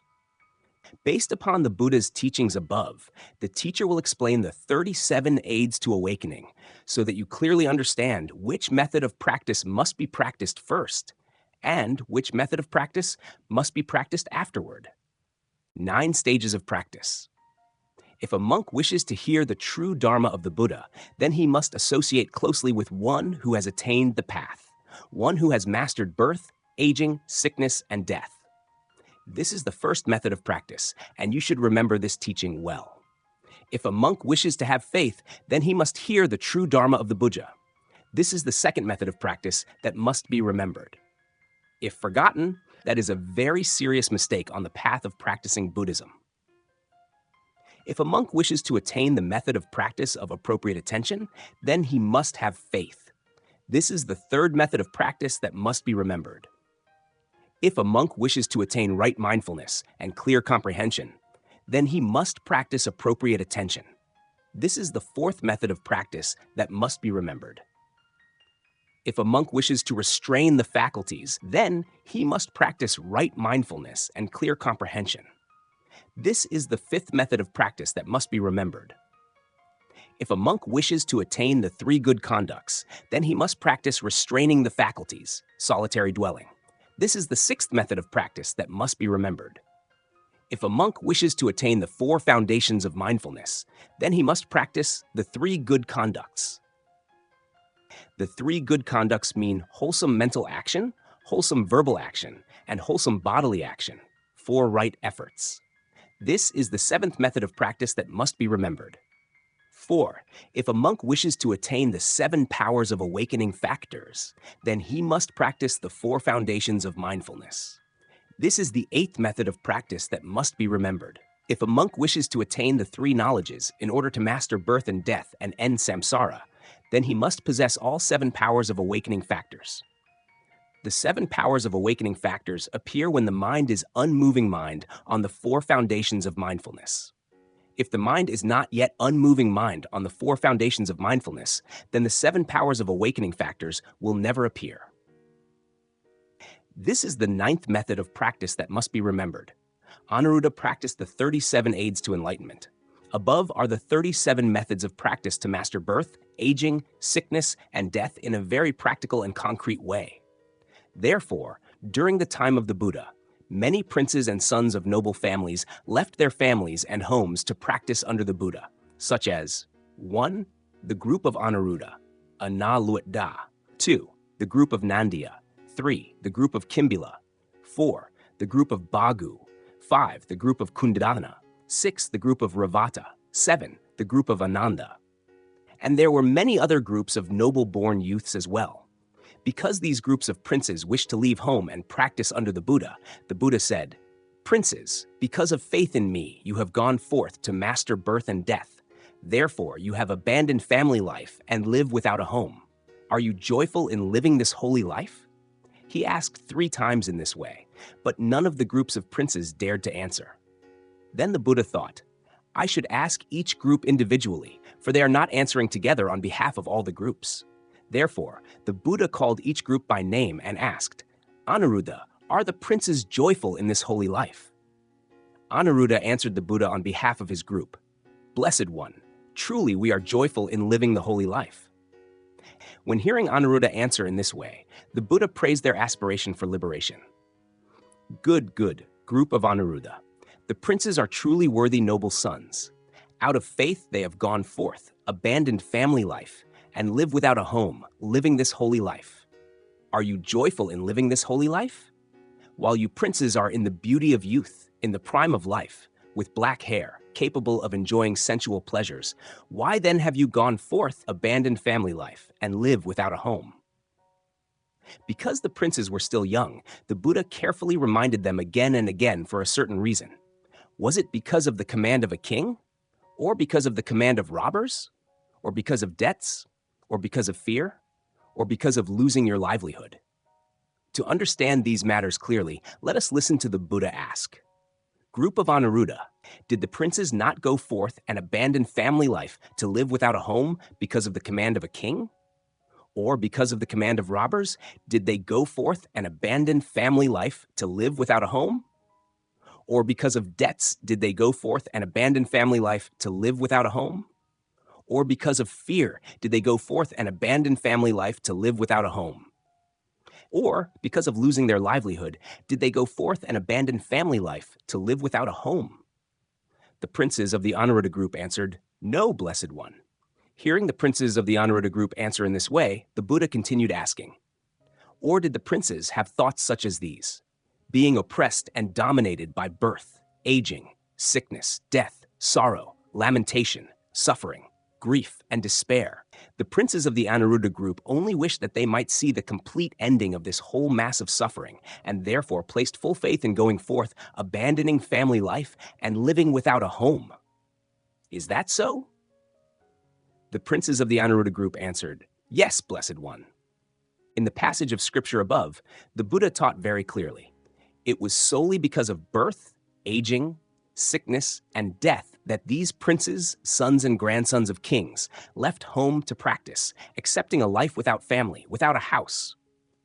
These princes were all people of wealth and nobility, yet they understood Buddha's teaching and were ready to let go of everything without regretting a single thing. Compared to the life of these princes, how could our lives compare with theirs? Yet we still cannot let go. Birth, aging, sickness, and death will not wait for us. Once they arrive, there is no way to negotiate or bargain.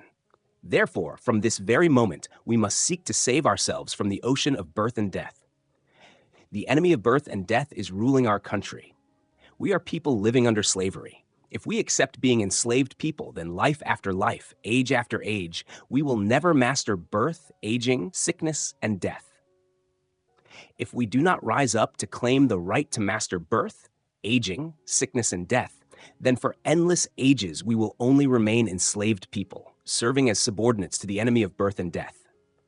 When rising up against the enemy of birth and death, we must have tactics and strategy, then only can we hope to defeat that enemy. If we do not have a strategic and tactical map in our hands, then even if we rise up against the enemy of birth and death, our sacrifice will only be in vain. Therefore, before wishing to fight the enemy of birth and death, we should follow the tactics and strategy of one who has already defeated the enemy of birth and death. Because of that, it becomes lived experience. Or in other words, we possess a map of strategy and tactics. If we wish to have the map for Buddhist practice, then let us listen to the Buddha teach. And having gone forth in such a way, O princes of the Anuruddha group, what should these good sons do?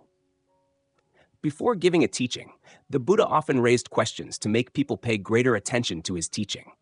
Therefore, when leaving home to follow Buddhism and practice, is merely abandoning family and living without family sufficient? Or must one continue practicing other methods of practice? Let us listen to the Buddha teach. O princes of the Anuruddha group, after abandoning family and living without family, continue to practice abandoning sensual desire and abandoning unwholesome states. According to the Buddha's teaching above, after abandoning family and living without family, we must continue to practice abandoning sensual desire and abandoning unwholesome states. Then how do we practice abandoning sensual desire and abandoning unwholesome states? Abandoning sensual desire means leaving behind all of our cravings.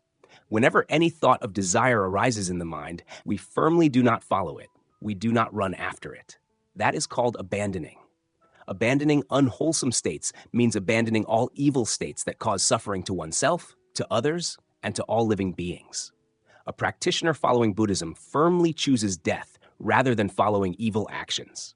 Therefore, a Buddhist practitioner remains calmly aware and clear-minded, recognizing each circumstance, each object, each action, each arising thought.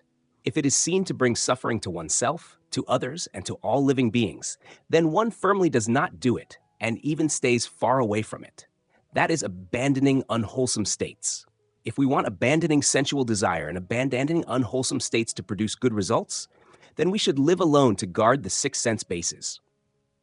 At that time, within the 4 postures, walking, standing, lying down, and sitting, we always pay careful attention to the point of the unmoving mind. When the mind completely abandons sensual desire and abandons unwholesome states, then the mind is unmoving. Within the unmoving mind, there is a peaceful happiness. Because of that peaceful happiness of the unmoving mind, thoughts of greed, anger, delusion, conceit, and doubt cannot arise. Now let us continue listening to the Buddha teach. O princes of the Anuruddha group, when abandoning sensual desire and abandoning unwholesome states, if one does not attain joy and happiness or another more tranquil state, then sensual desire invades the mind and remains. Anger invades the mind and remains. Sloth and torpor, agitation and remorse, doubt, displeasure, laziness invade the mind and remain. Have you heard the Buddha's teaching on practicing the 37 methods entering the path? When we apply intention, that is one method among the 37 methods, entering the path to maintain the unmoving mind. When maintaining the unmoving mind, we experience a peaceful happiness within the unmoving mind. If there is not yet peaceful happiness, that is because we are applying effort in practice to prevent thoughts and delusions from arising. Trying to stop thoughts and delusions from arising is an incorrect practice, influenced by teachings of outside paths such as Zen school, Pure Land school, and Tibetan Tantra, etc. Practice must allow the unmoving mind to remain natural. Only then does peaceful happiness arise. It is precisely because of that peaceful happiness that thoughts and delusions of greed, anger, delusion, conceit, and doubt cannot arise. Therefore, the unmoving mind continues from hour to hour, from day to day with ease. Because the unmoving mind continues from hour to hour, from day to day, the Buddha then questioned the princes to remove doubt regarding the Buddha's unmoving mind. O princes of the Anuruddha group, what do you think of me? Those taints associated with affliction, giving rise to future existence, fearful, bringing painful results and consequences, leading toward future birth, aging, sickness, and death, have those taints not yet been abandoned by the Tathagata? Thus, after careful reflection and examination, the Tathagata uses one thing. After careful reflection and examination, endures one thing. After careful reflection and examination, abandons one thing. After careful reflection and examination, eliminates one thing. Is it so? That was the Buddha, presenting the doubts that the princes of the Anuruddha group might possibly have regarding whether the Buddha had not yet completely eliminated the taints. Now let us listen to the princes of the Anuruddha group reply. Venerable Lord, we do not think in that way about the Blessed One. Those taints associated with affliction, giving rise to future existence, fearful, bringing painful results and consequences, leading toward future birth, aging, sickness, and death, those taints have not yet been abandoned by the Tathagata. Therefore, after careful reflection and examination, the Tathagata uses one thing. After careful reflection and examination, endures one thing. After careful reflection and examination, abandons one thing. After careful reflection and examination, eliminates one thing. When hearing that the princes of the Anuruddha group no longer doubted the Buddha's taints, the Buddha knew with certainty that this was unshakable faith. Therefore, the Buddha praised that faith and pointed out more deeply to the princes of the Anuruddha group the path of Buddhist practice. Excellent, excellent, O princes of the Anuruddha group! Those taints associated with affliction, giving rise to future existence, fearful, bringing painful results and consequences, leading toward future birth, aging, sickness, and death, have been abandoned by the Tathagata, cut off at the root, made like the stump of a tala tree, unable to arise again, unable to arise in the future. Just as, O princes of the Anuruddha group, a tala tree whose top has been cut off cannot grow again, so too, O princes of the Anuruddha group, those taints associated with affliction, as above, cannot arise in the future. Therefore, after careful reflection and examination, the Tathagata uses one thing. After careful reflection and examination, endures one thing. After careful reflection and examination, abandons one thing. After careful reflection and examination, eliminates one thing. When practicing and living in the unmoving mind, peaceful, at ease, and happy, then greed, anger, delusion, conceit, and doubt have already been eradicated, like a tulla tree whose top has been cut off, unable to live again. This is a very clear affirmation, spoken by the very golden mouth of the Buddha. When practice reaches the unmoving mind, peaceful, at ease, happy, and free from affairs, there appears a very special wisdom and understanding that worldly people cannot imagine. Therefore, before speaking of this, the Buddha was cautious, afraid worldly people would not understand and think he was deceiving them. O princes of the Anuruddha group, what do you think? Foreseeing what special purpose does the Tathagata explain the rebirth of disciples who have passed away, who have died, saying, this one was reborn here, that one was reborn there? Do the princes of the Anuruddha group have faith? When hearing the Buddha ask this, the princes of the Anuruddha group firmly replied, Venerable Lord, for us, the teachings rely upon the Blessed One as their foundation. Take the Blessed One as their guide. Depend upon the Blessed One as their support. Venerable Lord, it would be good if the Blessed One would explain this meaning. After hearing the Blessed One, the bhikkhus will uphold and practice according to the instruction. After hearing that the princes of the Anuruddha group trusted in the Buddha without even the slightest doubt, the Buddha continued teaching.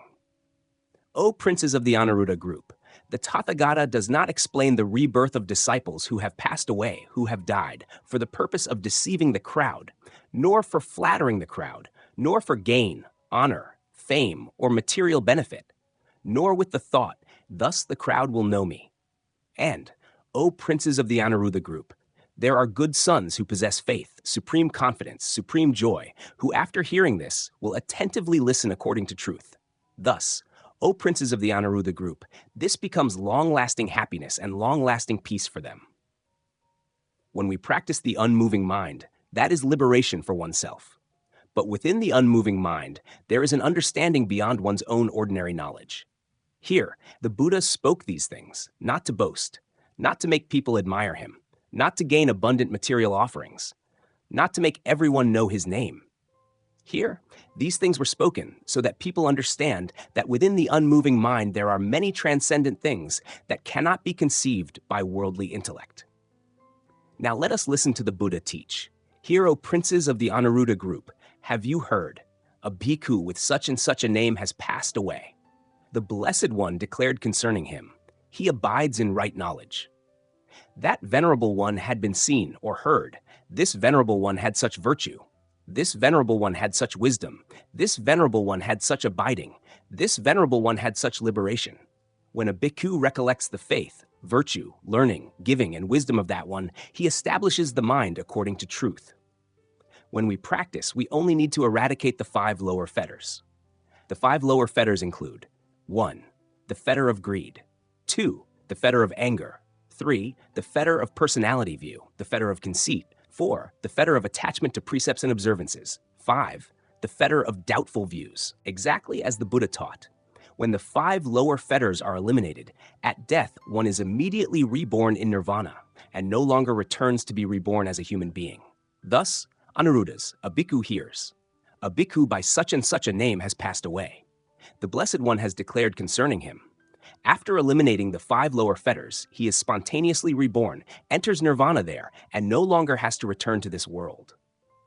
When still alive, maintaining the unmoving mind, serenity, peace, and nothing to do, is the mind of abandoning sensual desire and abandoning unwholesome states. The mind of abandoning sensual desire and abandoning unwholesome states is nirvana. Therefore, living with the unmoving mind, serenity, peace, and nothing to do means the 5 lower fetters have already been eliminated. Then at death, one remains in that same place of unmoving. Therefore, it is called entering nirvana, exactly as the Buddha taught above. Only those who have attained the path may teach others to practice. In Buddhism, only a person who has practiced until mastering birth, aging, sickness, and death has the right to be a teacher guiding others in practice. But when one has practiced and not yet attained the path, one is not permitted to teach anyone to practice, because teaching in that way will speak wrongly and not according to the Dhamma. Therefore, at present, Buddhist scriptures are all written by those who have not yet attained the path, so they write incorrectly, not according to the Buddha's words, causing later generations not to know the way of practice. The Buddha gave an example. Like a person who has never known heartwood, yet does not ask anyone, but enters the forest by himself to search for heartwood, then cuts and brings back branches and leaves, while firmly believing in his mind that he has brought home heartwood. Then a knowledgeable person about heartwood says, "This is not heartwood. These are only branches and leaves of the tree. They are of no use." Brahmin, suppose a man wants heartwood, searches for heartwood. While searching for heartwood, he comes before a large tree, straight and possessing heartwood. He passes over the heartwood, passes over the sapwood, passes over the inner bark, passes over the outer bark, cuts branches and leaves, takes them away, and imagines that they are heartwood. Someone with eyes sees this and says, "Truly, this man does not know heartwood, does not know sapwood, does not know inner bark, does not know outer bark, does not know branches and leaves. This man wants heartwood, searches for heartwood." While searching for heartwood before a large tree, straight and possessing heartwood, this man passes over the heartwood, passes over the sapwood, passes over the inner bark, passes over the outer bark, cuts branches and leaves, takes them away, imagining they are heartwood. And this man does not achieve the purpose that heartwood can accomplish. Practicing Buddhism is not difficult, but the difficulty lies in teachers who teach practice without attaining the path. Because they have not attained the path, they teach the wrong method. A practitioner who has not attained the path is also like one who does not know heartwood, yet goes searching for heartwood.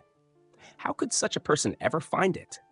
These examples taught by the Buddha are too practical, clear, and concrete. There is no room left for doubt. A person who has only newly heard the teaching of letting go of the mind, abandoning sensual desire, abandoning evil states, using appropriate attention to keep the unmoving mind, serenity, peace, and nothing to do, feels it is wonderful. After returning home and trying to practice, seeing a little result in abandoning sensual desire and evil states, that person immediately teaches this method to everyone they meet, acting as if they had already attained the path. That is an extremely wrong thing. One's own practice is not yet completed, yet one goes to teach the Dhamma. This is the most forbidden act in Buddhism. Buddhism is the religion of non-self. Yet teaching the Dhamma before practice is completed only nourishes self, makes self larger. That is going against Buddhism. It is like Mahayana monks teaching that making offerings to the triple gem will bring great merit. This is also like the person who cuts branches and leaves and imagines they are heartwood. Truly ignorance without knowing. For the second time, the Buddha again reminded that if one wishes to practice and attain the path, only one who has attained the path can lead others to attainment. Those who have not attained the path yet guide others toward attainment, are like someone who does not know heartwood, enters the forest, cuts a piece of outer bark, brings it back, and says that it is heartwood. One who understands heartwood says that this is only the outer bark, not heartwood. Let us listen to the Buddha's teaching. Brahmin, suppose a man wants heartwood, searches for heartwood. While searching for heartwood, before a large tree, straight and possessing heartwood, that man passes over the heartwood, passes over the sapwood, passes over the inner bark, cuts the outer bark, takes it away, imagining that it is heartwood. Someone with eyes sees this and says, "Truly this man does not know heartwood, does not know sapwood, does not know inner bark, does not know outer bark, does not know branches and leaves. This man wants heartwood, searches for heartwood." Before a large tree, straight and possessing heartwood, this man passes over the heartwood, passes over the sapwood, passes over the inner bark, cuts the outer bark, takes it away, imagining that it is heartwood. And this man does not achieve the purpose that heartwood can accomplish. Through the Buddha's teaching above, we can observe and clearly know those monks who teach people to practice in order to master birth, aging, sickness, and death, while they themselves have not mastered birth, aging, sickness, and death. Therefore, what method do these monks know for mastering birth, aging, sickness, and death that they teach others?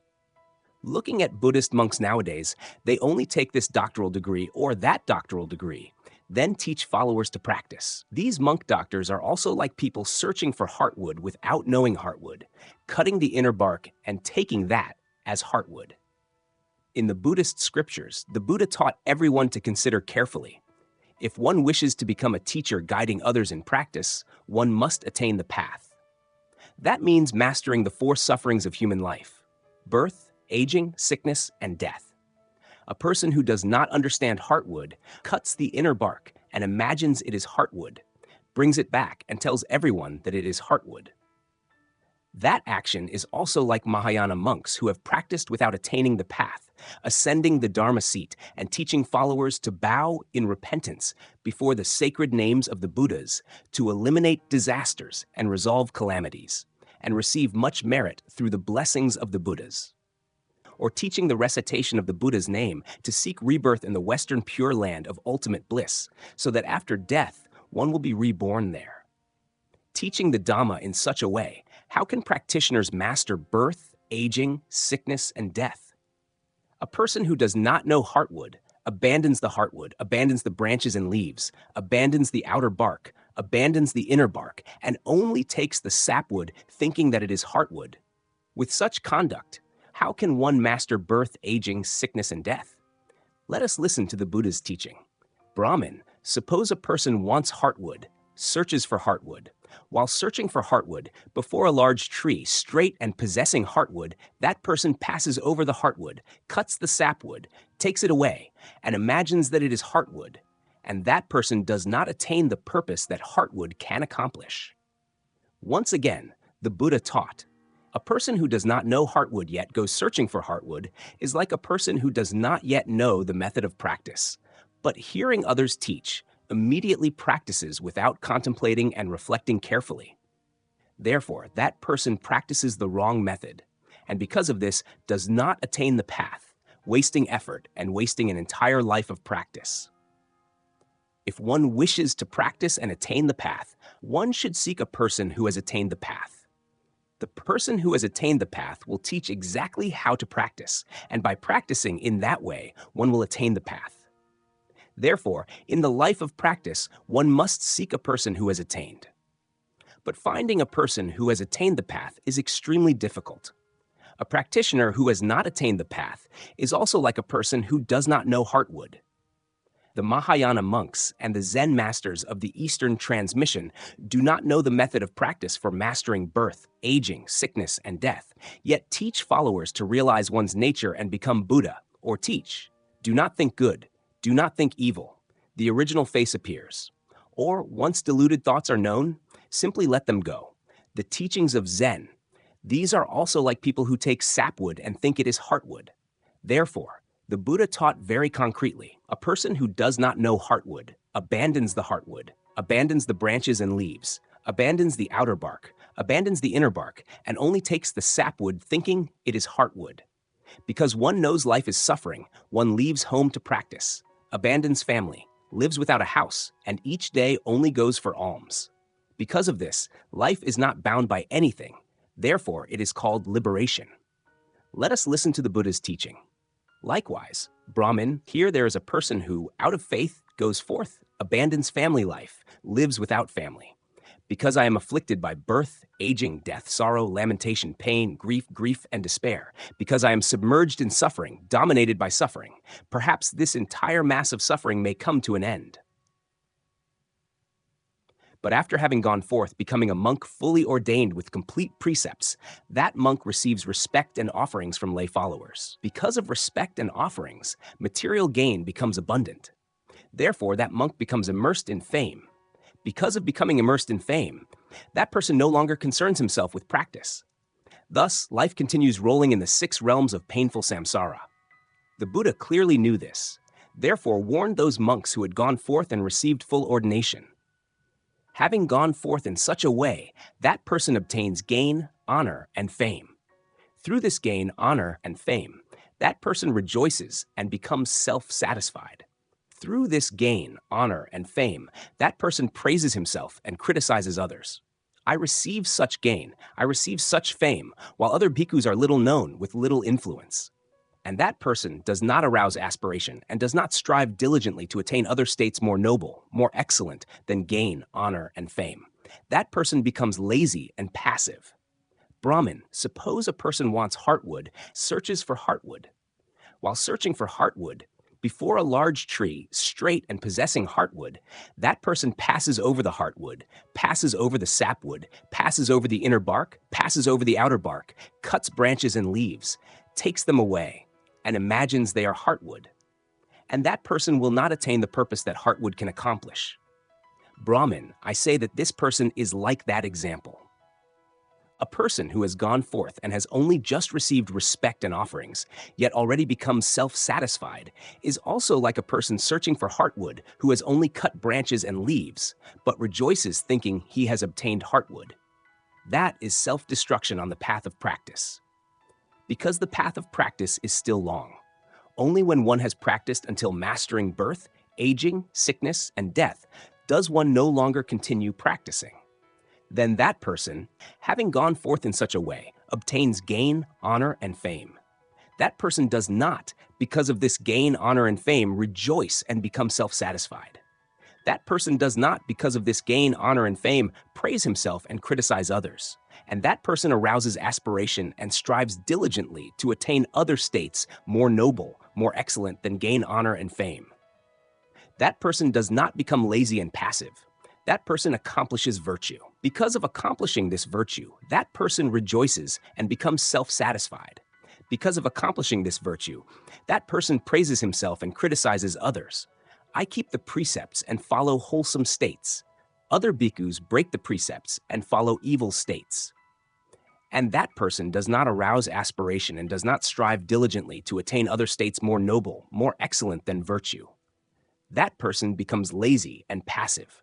Brahmin, suppose a person wants heartwood, searches for heartwood. While searching for heartwood before a large tree, straight and possessing heartwood, that person passes over the heartwood, passes over the sapwood, passes over the inner bark, cuts the outer bark, takes it away, imagining that it is heartwood. And that person will not attain the purpose that heartwood can accomplish. Brahmin, I say that this person is like that example. A practitioner who has only just maintained the precepts strictly, yet already becomes self-satisfied, is also like a person searching for heartwood who takes only the outer bark of the tree and thinks it is heartwood. That truly is ignorance. Strict observance of precepts is not the final goal here. At every stage of practice, the Buddha often warned us to remain attentive and not become attached. Let us continue listening to the Buddha's teaching. Because of accomplishing this virtue, that person rejoices but does not become self-satisfied. That person does not, because of accomplishing this virtue, praise himself and criticize others.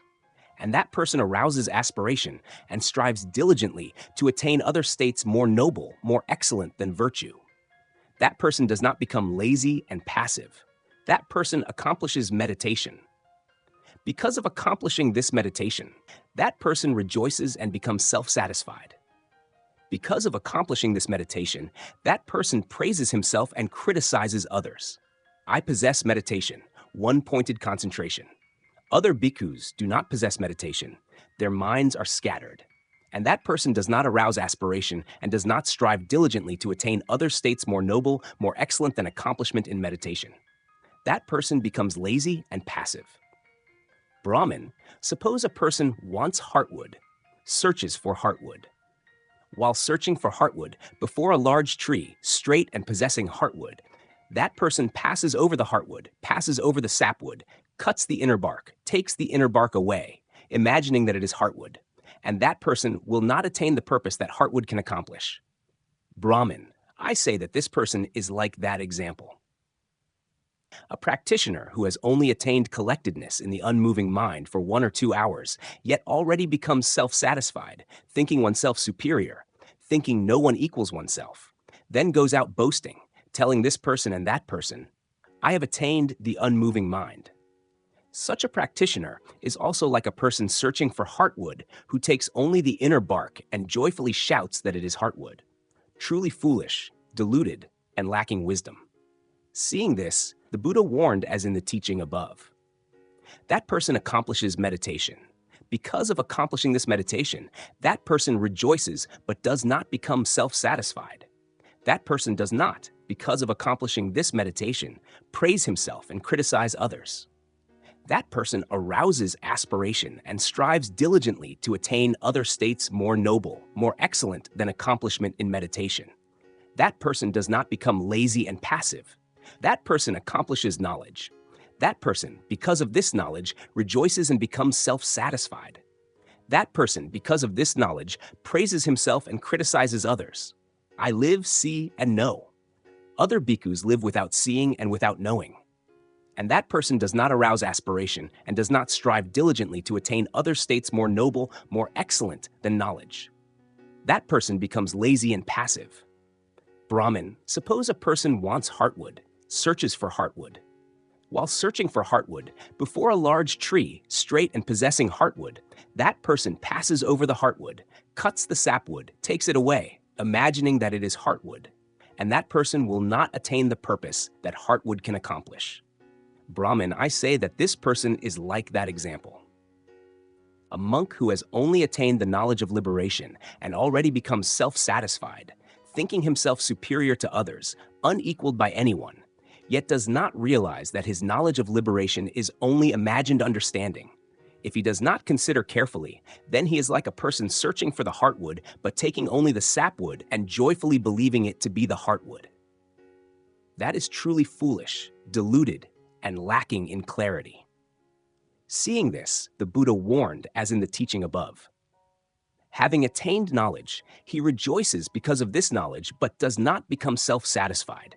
He does not, because of this knowledge, praise himself and criticize others. He arouses the wish and strives diligently to attain other states higher and more excellent than knowledge. He does not become lazy and passive. And Brahmin, what states are higher and more excellent than knowledge? Here, Brahmin, a bhikkhu, abandoning sensual desire, abandoning unwholesome states, enters and abides in the first jhana, a state of joy and happiness born of abandoning sensual desire, accompanied by applied thought and sustained thought. Brahmin, this state is higher and more excellent than knowledge. Again, Brahmin, with the cessation of applied thought and sustained thought, the bhikkhu enters and abides in the second jhana, a state of joy and happiness born of concentration, without applied thought, without sustained thought, with inner tranquility and one-pointedness. Brahmin, this state is higher and more excellent than knowledge. Again, Brahmin, the bhikkhu, with fading of joy, abides in equanimity, with clear awareness and full mindfulness, feeling happiness in the body, of which the noble ones say, dwelling happily with equanimity and mindfulness, enters and abides in the third jhana. Brahmin, this state is higher and more excellent than knowledge. Again, Brahmin, the bhikkhu, abandoning pleasure, abandoning pain, with the previous disappearance of joy and sorrow, enters and abides in the fourth jhana, neither painful nor pleasant, purified by equanimity and mindfulness. Brahmin, this state is higher and more excellent than knowledge. Again, Brahmin, the bhikkhu, transcending all perceptions of form, eliminating all perceptions of resistance, thinking, space is infinite, enters and abides in the base of infinite space. Brahmin, this state is higher and more excellent than knowledge. Again, Brahmin, the bhikkhu, transcending the base of infinite space, thinking, consciousness is infinite, enters and abides in the base of infinite consciousness. Brahmin, this state is higher and more excellent than knowledge. Again, Brahmin, the bhikkhu, transcending the base of infinite consciousness, thinking, there is nothing, enters and abides in the base of nothingness. Brahmin, this state is higher and more excellent than knowledge. Again, Brahmin, the bhikkhu, transcending the base of nothingness, enters and abides in the base of neither perception nor non-perception. Brahman, this state is higher and more excellent than knowledge. Again, Brahman, the bhikkhu, transcending the base of neither perception nor non-perception, enters and abides in the cessation of feeling and perception. After seeing with wisdom, the taints are destroyed.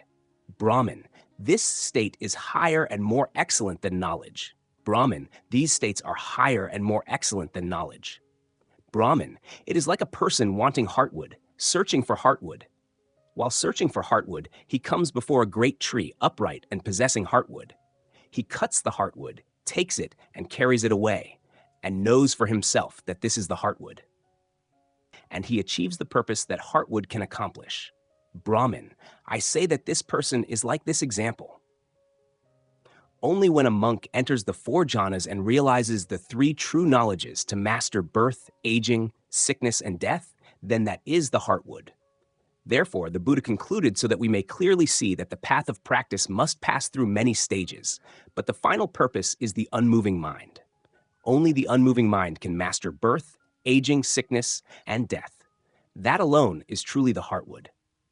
Thus, Brahman, this holy life is not for the benefit of gain, offerings, respect, and fame. It is not for the benefit of the accomplishment of virtue. It is not for the benefit of the accomplishment of concentration. It is not for the benefit of knowledge. And Brahman, the unmoving liberated mind, is precisely the purpose of this holy life, the heartwood of the holy life, the final goal of the holy life. The Buddha's discourse ends here. But it establishes for us that the methods of practice do not go beyond the 37 aids to enlightenment. At that time, the Brahmins heard this discourse, and representing all the other Brahmins, the Brahmin Pingalakacha praised and extolled the Buddha. When this was said, the Brahmin Pingalakacha said to the Blessed One, "Excellent, Master Gautama! Excellent, Master Gautama! Master Gautama!" Just as one might set upright what had been overturned, reveal what had been hidden, show the way to one who had lost the path, bring a lamp into the darkness so that those with eyes may see forms. Even so has the true Dharma been explained by the Blessed One through many methods. And now I go for refuge to Master Gautama, for refuge to the Dhamma, and for refuge to the Sangha of bhikkhus. May Master Gautama accept me as a disciple. From this day onward, until life's end, I devote myself entirely in refuge. Indeed, only the path of Buddhism can lead human beings across the sea of suffering of samsara, birth and death. How fortunate we are to be born as human beings and to encounter the Buddha's teaching. Truly, this is merit and blessings planted through many lifetimes. If they had not been planted, how could there be the condition to meet again in this life? As the cause, so the result.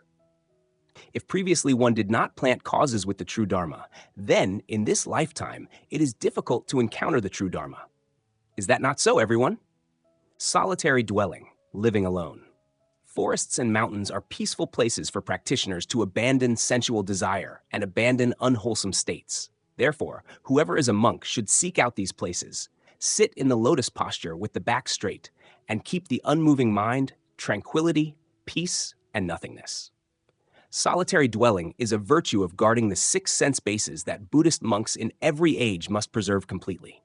Let us listen to the story of 3 venerable ones who entered retreat together in the horned forest and how they preserved the virtue of solitary dwelling. One day, the Buddha came to visit his 3 disciples who were practicing in the horned forest. When the Buddha entered the horned forest, the forest keeper came to stop him. Seeing the Blessed One approaching from afar, he said to the Blessed One, "Venerable recluse, please do not enter this grove. There are 3 good men dwelling here. They are diligently preserving the practice of solitary dwelling. Please do not disturb them." At that time, Venerable Anuruddha heard this and told the forest keeper that the Buddha was their teacher. Venerable Anuruddha, hearing the forest keeper speaking to the Blessed One in this way, said to the forest keeper, "Forest keeper, do not stop the Blessed One. The Blessed One is our teacher and has come to visit." Then Venerable Anuruddha went to call his fellow practitioners to welcome the Buddha. Then Venerable Anuruddha went to Venerable Nandiya and Venerable Kimbala and said, "Venerables, please come. Venerables, please come. The Blessed One, our teacher, has come to visit." Then Venerable Anuruddha, Venerable Nandiya, and Venerable Kimbala went out to receive the Blessed One. One carried the Blessed One's robe and bowl. One prepared a seat. One set out water for washing the feet. The Blessed One sat down on the prepared seat. After sitting down, those venerables bowed to the Blessed One and sat down to one side. And the Blessed One said to Venerable Anuruddha, who was sitting to one side. After sitting down, the Buddha immediately asked Anuruddha how the practice of the three venerables was progressing. Anuruddhas, are you well? Are you living in peace and happiness? Is going on alms round free from weariness? In the passage above, the Buddha asked, Anuruddha, can you keep the mind firmly established in concentration? When releasing from concentration, do you experience peace and happiness? And is going for alms tiring? When asked in this way, Anuruddha answered on behalf of his companions, Blessed One, we are well. Blessed One, we live in peace and happiness. Blessed One, going on alms round is not tiring for us.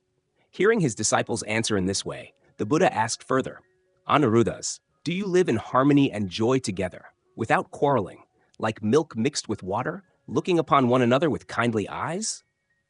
Anuruddha answered on behalf of his two fellow practitioners, Blessed One, truly we live in harmony and joy together, without quarreling, like milk mixed with water, looking upon one another with kindly eyes. When hearing Anuruddha answer in such a general way, the Buddha asked more carefully so that later people reading this discourse would fully understand. It was not because the Buddha did not understand the minds of his disciples. Anuruddhas, how do you live in harmony and joy together, like milk mixed with water, looking upon one another with kindly eyes? Anuruddha answered the Buddha, but in truth he was explaining for later generations to understand what it means to live in solitary dwelling. Blessed One, here we think as follows. It is truly beneficial for me. It is truly well beneficial for me that I live together with such companions in the holy life. It is very happy to practice together with people who are determined in practice, who always preserve strict virtue and complete solitary dwelling. Therefore, they do not disturb others. Therefore, they do not talk. They do not look at others. They wait for others to go on alms round first, and only afterward do they go. They do not all go together at the same time.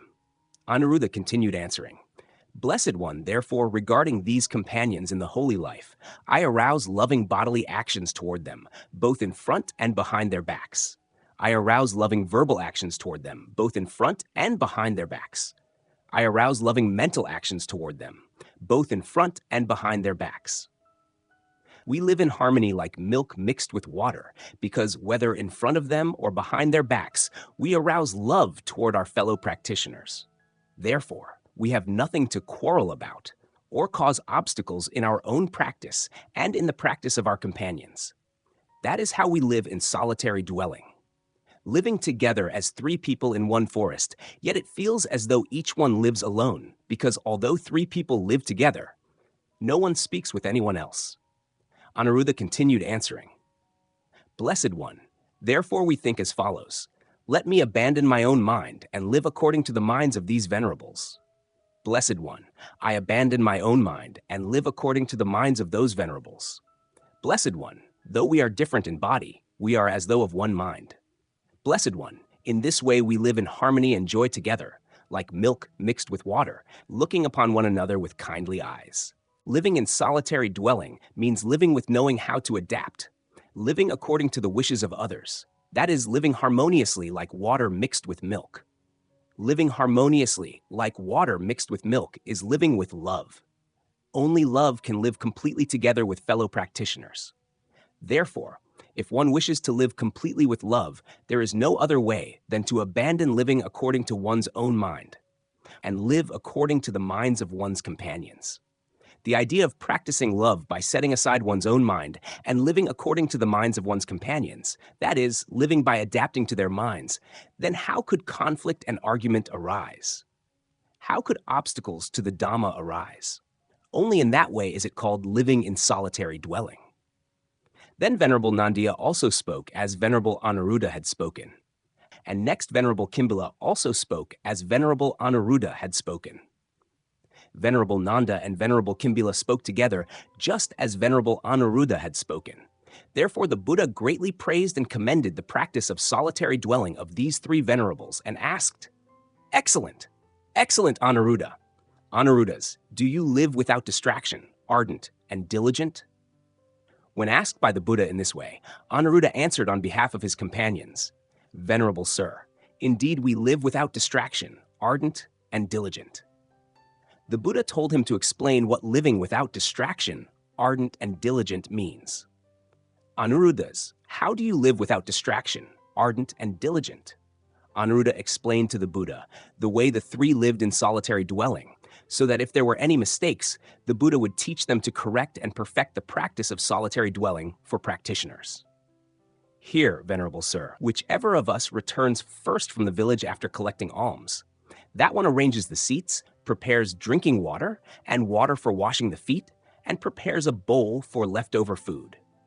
Whoever returns later from collecting alms, if there is leftover food and wishes to eat, then eats. If not wishing to eat, then throws it away where there is no green grass, or pours it into water where there are no living creatures. And that one arranges the seats again, puts away the drinking water and water for washing the feet, puts away the bowl for leftovers, and sweeps the dining place clean.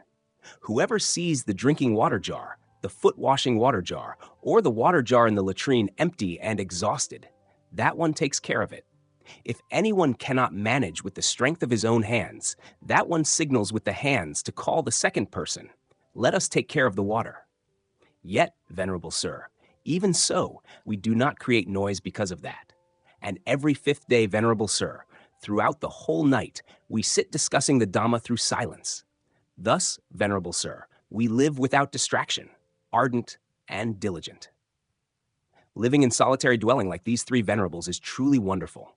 In the life of practice, it is difficult for us to see anyone practicing and living in solitary dwelling as these three venerables did.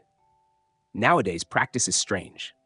Monastics or lay practitioners enter retreat for practice, but after only a few days, they write letters asking the teacher about this or that, or asking for this thing or another.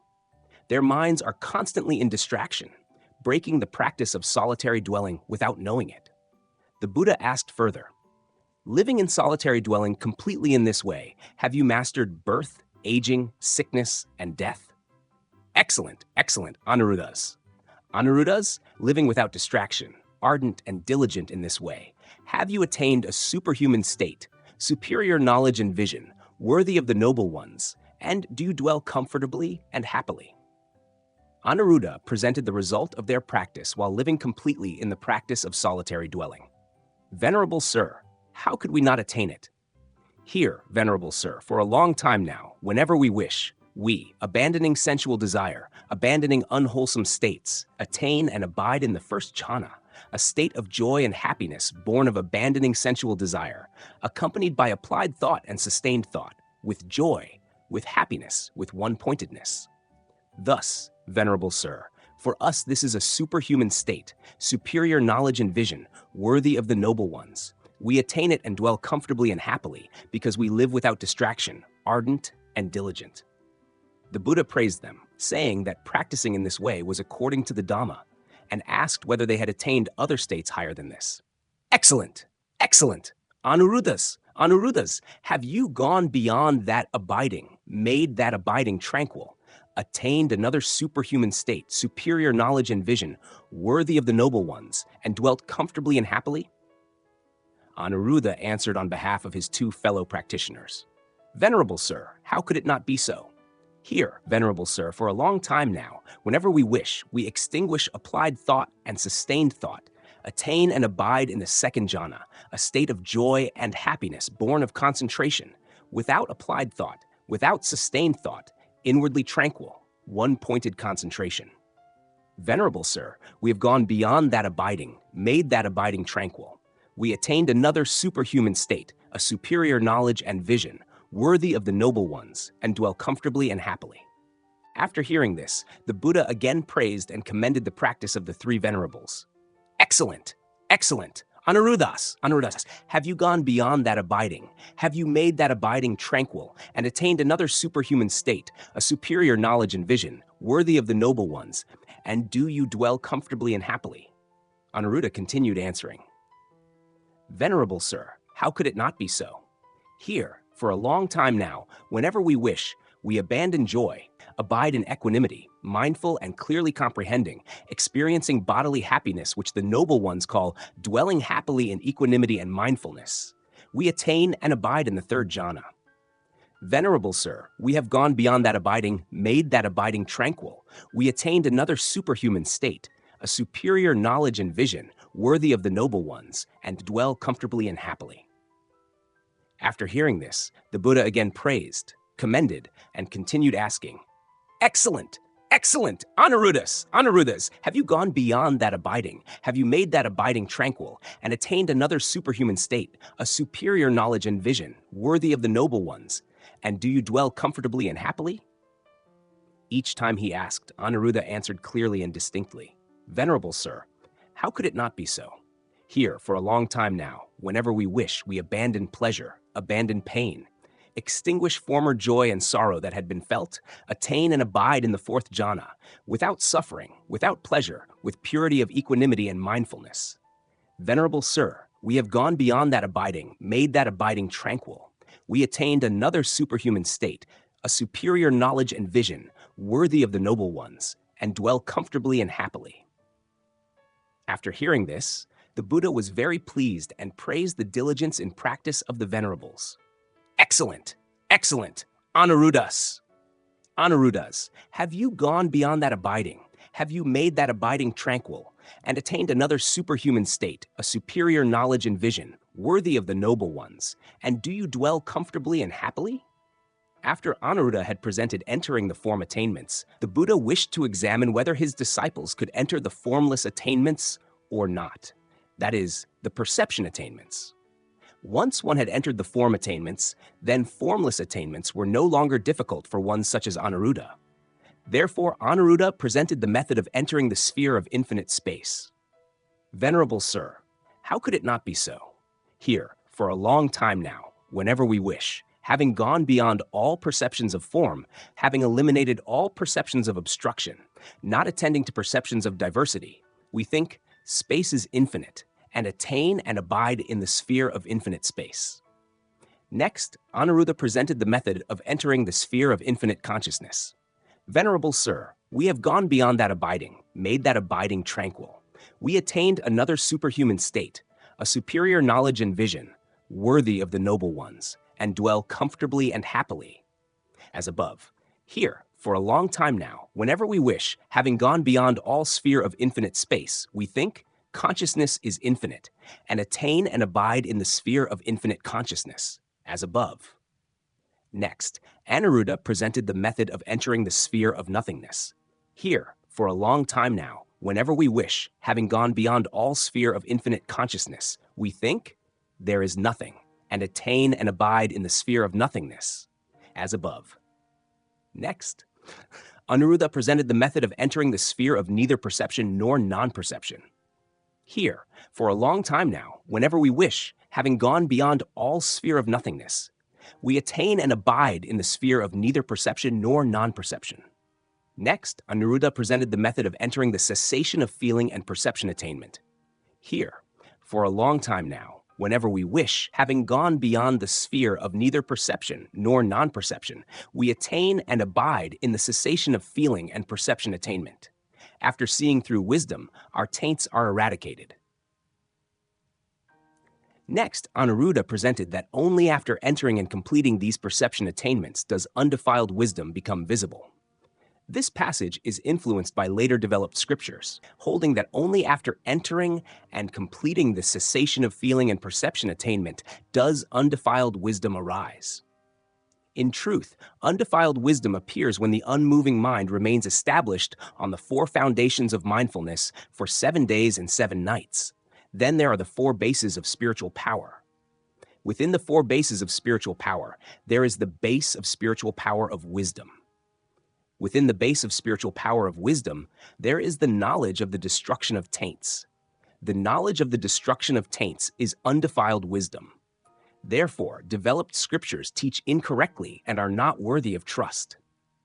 Developed scriptures teach according to conceptual understanding, arranging stages from form attainments to formless attainments, perception attainments. In Buddha's teaching, it is only necessary to enter the form attainments, and then the practice is completed. The perception attainments are attainments of non-Buddhist paths. We should remember carefully that when the Buddha left the golden palace and jeweled halls to practice, he met two non-Buddhist teachers who taught him to enter perception attainments, from the perception of infinite space to the sphere of neither perception nor non-perception. After completing them, the Buddha saw that they did not lead to mastery over birth, aging, sickness, and death. Therefore, he cast them away as one throws away a worn-out shoe. We never said to Venerable Anuruddha as follows: "We are those who have attained and abided in this attainment." Abided in this attainment. And because of that, Venerable Anuruddha, in the presence of the Blessed One, clearly declared the attainments up to the destruction of the taints. The Venerables did not say to me as follows: "We are those who have attained and abided in this attainment, abided in this attainment." But with my mind, I knew the minds of the Venerables. These Venerables are those who have attained and abided in this attainment, abided in this attainment. This discourse contains something worthy of attention. The way of living of the three Venerables was always to preserve perfectly the virtue of solitary dwelling, especially that whatever they achieved in practice, they never boasted or spoke of it for others to know. That is something that must be remembered. This discourse is brought out here so that everyone may clearly understand how to apply the 37 factors of awakening to one's own life of practice, especially the exemplary conduct of solitary dwelling and the actual and concrete realization of the methods to master birth, aging, sickness, and death by the three Venerables. The taintless mind. The purpose of practice and realization is the taintless mind.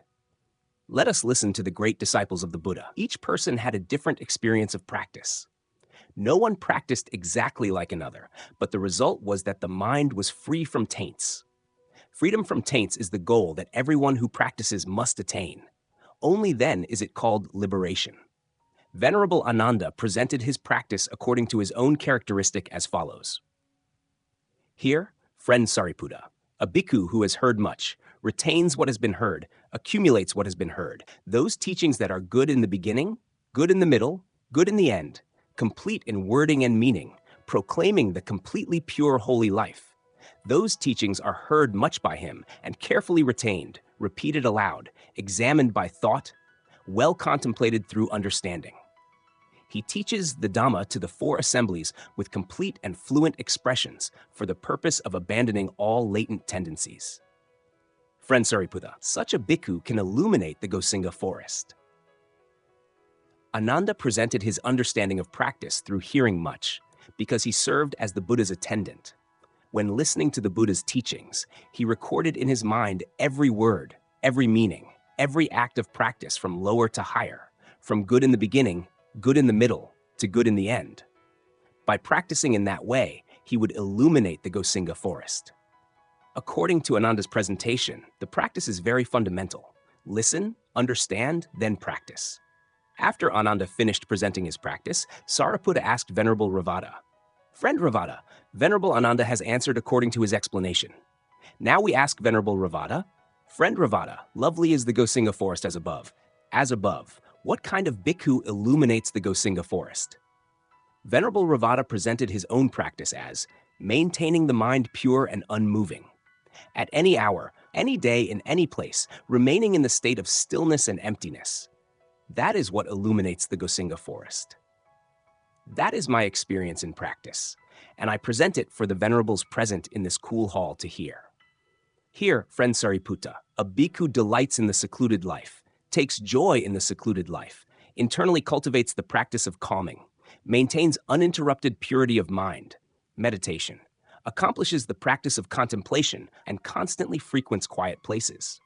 Friend Sariputta, such a bhikkhu can illuminate the Gosinga forest. After hearing Venerable Ravada's presentation, Venerable Sariputta asked Venerable Anuruddha, "And how do you practice?" Friend Anuruddha, Venerable Ravada has answered according to his explanation. Now we ask Venerable Anuruddha, "Friend Anuruddha, lovely is the Gosinga forest, as above. Friend Anuruddha, what kind of bhikkhu illuminates the Gosinga forest?" Venerable Anuruddha answered through his experience in practice. Here, friend Sariputta, a bhikkhu, with the divine eye, pure and superhuman, observes 1,000 worlds.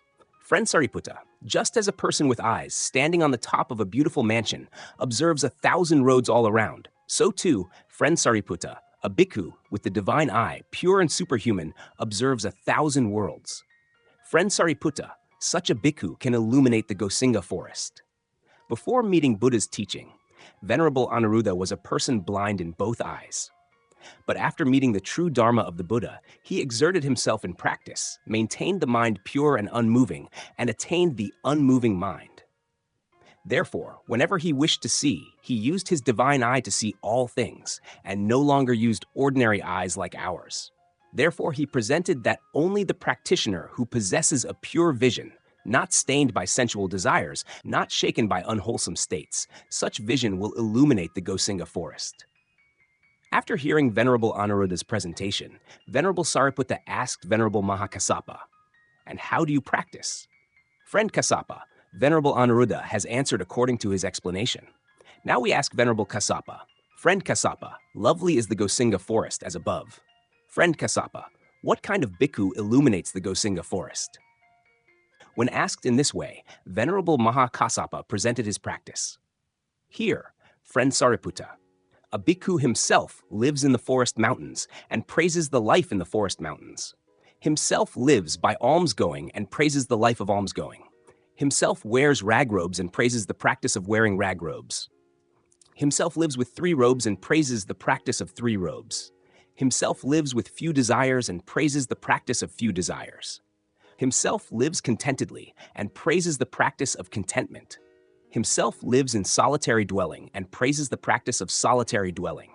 Himself lives untainted by worldly life and praises the practice of not being tainted by worldly life. Himself is diligent and energetic and praises diligence and energy. Himself accomplishes virtuous conduct and praises the accomplishment of virtuous conduct. Himself accomplishes meditation and praises the accomplishment of meditation. Himself accomplishes wisdom and praises the accomplishment of wisdom. Himself accomplishes liberation and praises the accomplishment of liberation. Himself accomplishes liberation knowledge and praises the accomplishment of liberation knowledge. Friend Sariputta, such a bhikkhu can illuminate the Gosinga forest. Venerable Mahakassapa presented his practice through the renunciant virtues of one who has gone forth, left the household life and cut off attachments, living without family and without a house, having only 3 robes and 1 bowl, going for alms every day. Whatever was given, he could eat. He neither criticized nor praised. He himself liked living in quiet forest mountains. He himself liked living by almsgoing. He himself liked wearing coarse and rough robes. He himself liked living with 3 robes and 1 bowl, not liking many possessions. He himself liked living with few desires and knowing contentment. He himself liked living in solitary dwelling, not liking to speak with anyone.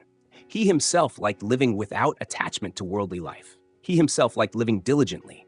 He himself liked living by strictly preserving the precepts. He himself liked living diligently, preserving the unmoving, serene, peaceful, and unconcerned mind. He himself liked living with liberating knowledge. To live like Venerable Mahakassapa in that way is already liberation and realization. What then would prevent such a one from illuminating the Gosinga forest? After Venerable Mahakassapa finished presenting, Venerable Sariputta asked Venerable Mahamoggallana, "And what is your experience in practice?" Friend Moggallana, Venerable Mahakassapa has answered according to his explanation. Now we ask Venerable Mahamoggallana, "Friend Moggallana, lovely indeed is the Gosinga forest, as above." Friend Moggallana, what kind of bhikkhu can illuminate the Gosinga forest? When hearing Venerable Sariputta ask in this way, Venerable Mahamoggallana answered, "Here, friend Sariputta, 2 bhikkhus discuss Abhidharma. They ask one another questions, and when questioned, they are able to answer one another and do not stop unable to reply. And the discussion of Dhamma continues. Friend Sariputta, such a bhikkhu can illuminate the Gosinga forest." Venerable Moggallana was foremost in psychic powers among the Buddha's disciples. Why then did he not present some method of practice through which those psychic powers were attained? Here, he instead brought forth the Abhidhamma treatise for discussion. Therefore, we believe that this was not Moggallana's answer, but was added later by later people to lower the standing of the Buddha's disciples. The Abhidhamma treatise is a book of theoretical reasoning. How could it be acts of pure practice that illuminate the Gosinga forest? Here, we are not given Venerable Moggallana's explanation of how he practiced in order to become the disciple foremost in psychic powers. But we also know that supreme psychic powers all arise from the unmoving mind. Whether one wishes it or not, Venerable Moggallana had to abide in the unmoving mind continuously for 7 days and 7 nights. Only then could he be called foremost in psychic powers. After Venerable Maha Moggallana finished answering, he immediately asked Venerable Sariputta in return, "And how do you practice?" "Friend Sariputta, we have answered according to our explanation. Now we ask Venerable Sariputta, Friend Sariputta, lovely indeed is the Gosinga forest. On the bright full moon night, the sala trees bloom everywhere, and heavenly fragrance seems to spread throughout all places. Friend Sariputta, what kind of bhikkhu can illuminate the Gosinga forest?" When Venerable Sariputta was asked in this way, he presented his method of practice for the brethren to hear. "Here, friend Moggallana, a bhikkhu has mastered the mind, not a bhikkhu who has not mastered the mind. Whatever attainment he wishes to abide in during the morning, he abides in that attainment in the morning. Whatever attainment he wishes to abide in at midday, he abides in that attainment at midday. Whatever attainment he wishes to abide in during the evening, he abides in that attainment during the evening. Friend Moggallana, just as a king or a chief minister of a king has a wardrobe full of garments of many different colors, whatever pair of garments the king wishes to wear in the morning, he wears that pair in the morning. Whatever pair he wishes to wear at midday, he wears that pair at midday. Whatever pair he wishes to wear in the evening, he wears that pair in the evening. So too, friend Moggallana, a bhikkhu has mastered the mind, not a bhikkhu who has not mastered the mind. Whatever attainment that bhikkhu wishes to abide in during the morning, he abides in that attainment in the morning. Whatever attainment he wishes to abide in at midday, he abides in that attainment at midday. Whatever attainment he wishes to abide in during the evening, he abides in that attainment during the evening. Friend Moggallana, such a bhikkhu can illuminate the Gosinga forest. Sariputta's presentation of practice was mastery and abiding of the mind. Whenever he wished, he could do it at that time. 1. A bhikkhu has mastered the mind, not a bhikkhu who has not mastered the mind. 2. Whatever attainment he wishes to abide in during the morning, he abides in that attainment in the morning. Whatever attainment he wishes to abide in at midday, he abides in that attainment at midday. Whatever attainment he wishes to abide in during the evening, he abides in that attainment during the evening. After presenting his practice for everyone to hear, Venerable Sariputta proposed that the venerables should go and ask the Buddha whether, through their own experience of practice, they were correct or mistaken, so that the Buddha could adjust and correct them. This proposal was very reasonable, so all the venerables went together to the Buddha to ask in detail. Especially, each one recounted his own efforts in practice for the Buddha to hear. After hearing the venerables present, the Buddha only replied briefly and did not criticize any venerable for practicing the wrong method, which means the Buddha accepted that the venerables were all practicing correctly. But there was one thing. They did not answer skillfully by pointing directly to the unmoving mind. Practice in Buddhism is very simple. There is no difficulty, no exhaustion, no elaborateness as the venerables presented in their methods of practice. Let us listen to the Buddha explain the method of practice in a very simple way. Sariputta, all have answered well in turn, and now listen as I speak of the kind of bhikkhu who can illuminate the Gosinga forest. Here, Sariputta, after eating and returning from alms round, a bhikkhu sits cross-legged, keeping the body erect, establishing mindfulness in front of him, and thinks, I shall not abandon this cross-legged sitting until my mind is well liberated from the taints without clinging. Sariputta, such a bhikkhu can illuminate the Gosinga forest. The Buddha's teaching on practice is very simple. I shall not abandon this cross-legged sitting until my mind is well liberated from the taints without clinging. Do you hear this teaching? Practice only requires sitting cross-legged or half cross-legged, then skillfully directing attention in order to keep the mind liberated from the taints and not allowing the mind to cling anywhere, that is, not clinging. If practice is like this, then why are you attached to so many things? The mind free from wandering thoughts, the purified mind, lightness, joy, and happiness, gentle breathing, extreme rejoicing, being moved to tears, seeing one's nature and becoming Buddha, single-pointed recitation of Buddha, knowing delusion and immediately letting go, contemplating koans, contemplating the critical phrase, and so on. All of these mental states are clinging mind. Here the Buddha teaches very simply.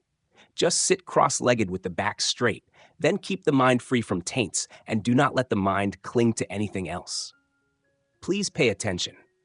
Keeping the mind free from taints does not mean keeping the mind free from wandering thoughts, but keeping the mind free from anger, affection, hatred, worry, sadness, fear, and so on. Here it means the mind is calm, peaceful, joyful, and without concern. The Buddha affirmed that the method of practice is truly simple, while the disciples presented methods of practice that were too difficult and very complicated. The 11 liberating insights. To practice according to Buddhism is to begin by practicing the method of abandoning sensual desire, abandoning unwholesome states. But to abandon sensual desire and abandoning unwholesome states, one must use insight. Ordinary worldly insight cannot liberate. Therefore, liberating insight must be used. But liberating insight must be learned. In Buddhism, there are 11 liberating insights. Therefore, anyone who wishes to practice Buddhism in order to attain liberation must learn these insights. So, what are these 11 liberating insights? Let us listen to the Buddha explain the 11 liberating insights so that everyone may understand more clearly, so that they may apply them to their own path of practice thoroughly and completely, so that the result attained will be the unmoving mind completely. The first liberating insight. This is the first liberating insight. Let us listen to the Buddha teach. The first liberating insight. Bhikkhus, what is a bhikkhu who does not truly understand forms? Here, bhikkhus, regarding material forms.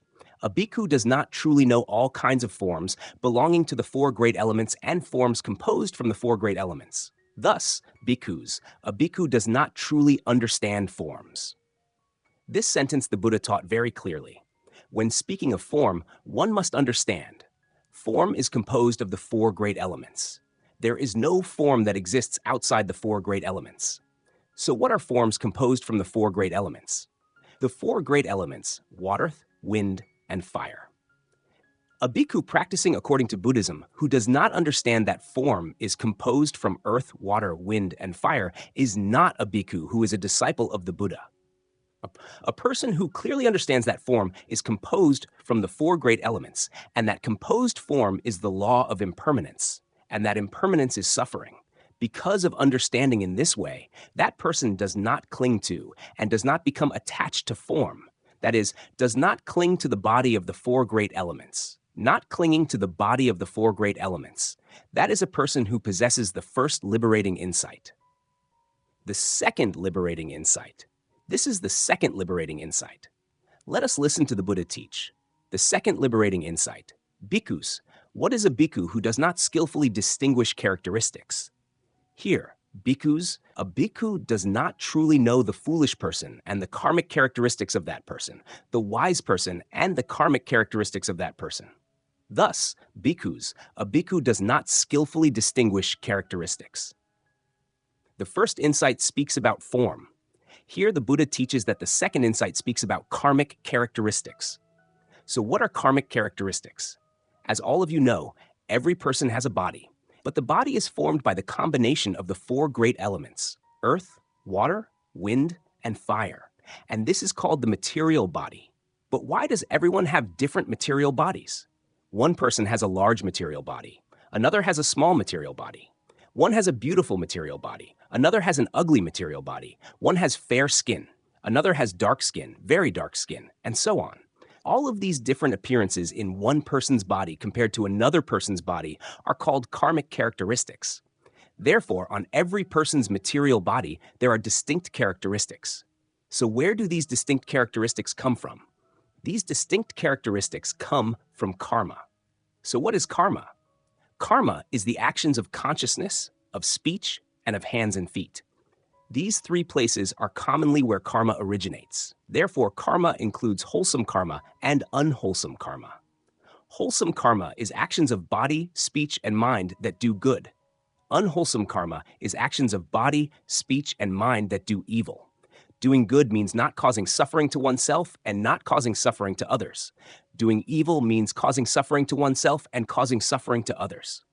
Therefore, in Buddhism, it is determined very clearly, good and evil are distinct and cannot be confused. The distinct characteristics of each person differ because one does more good or less good, or does more evil or less evil. Because of living evilly or wholesomely, appearance becomes beautiful or ugly, tall or short, disabled or not disabled. Some are foolish, others are intelligent. All of these arise from karma. Characteristics arise according to karma. Where karma is, there the characteristics are determined. Thanks to insight regarding characteristics, we live in right karma, constantly doing wholesome things and increasing wholesome things.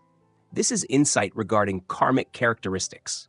Thanks to understanding karmic characteristics, body and mind do not do evil.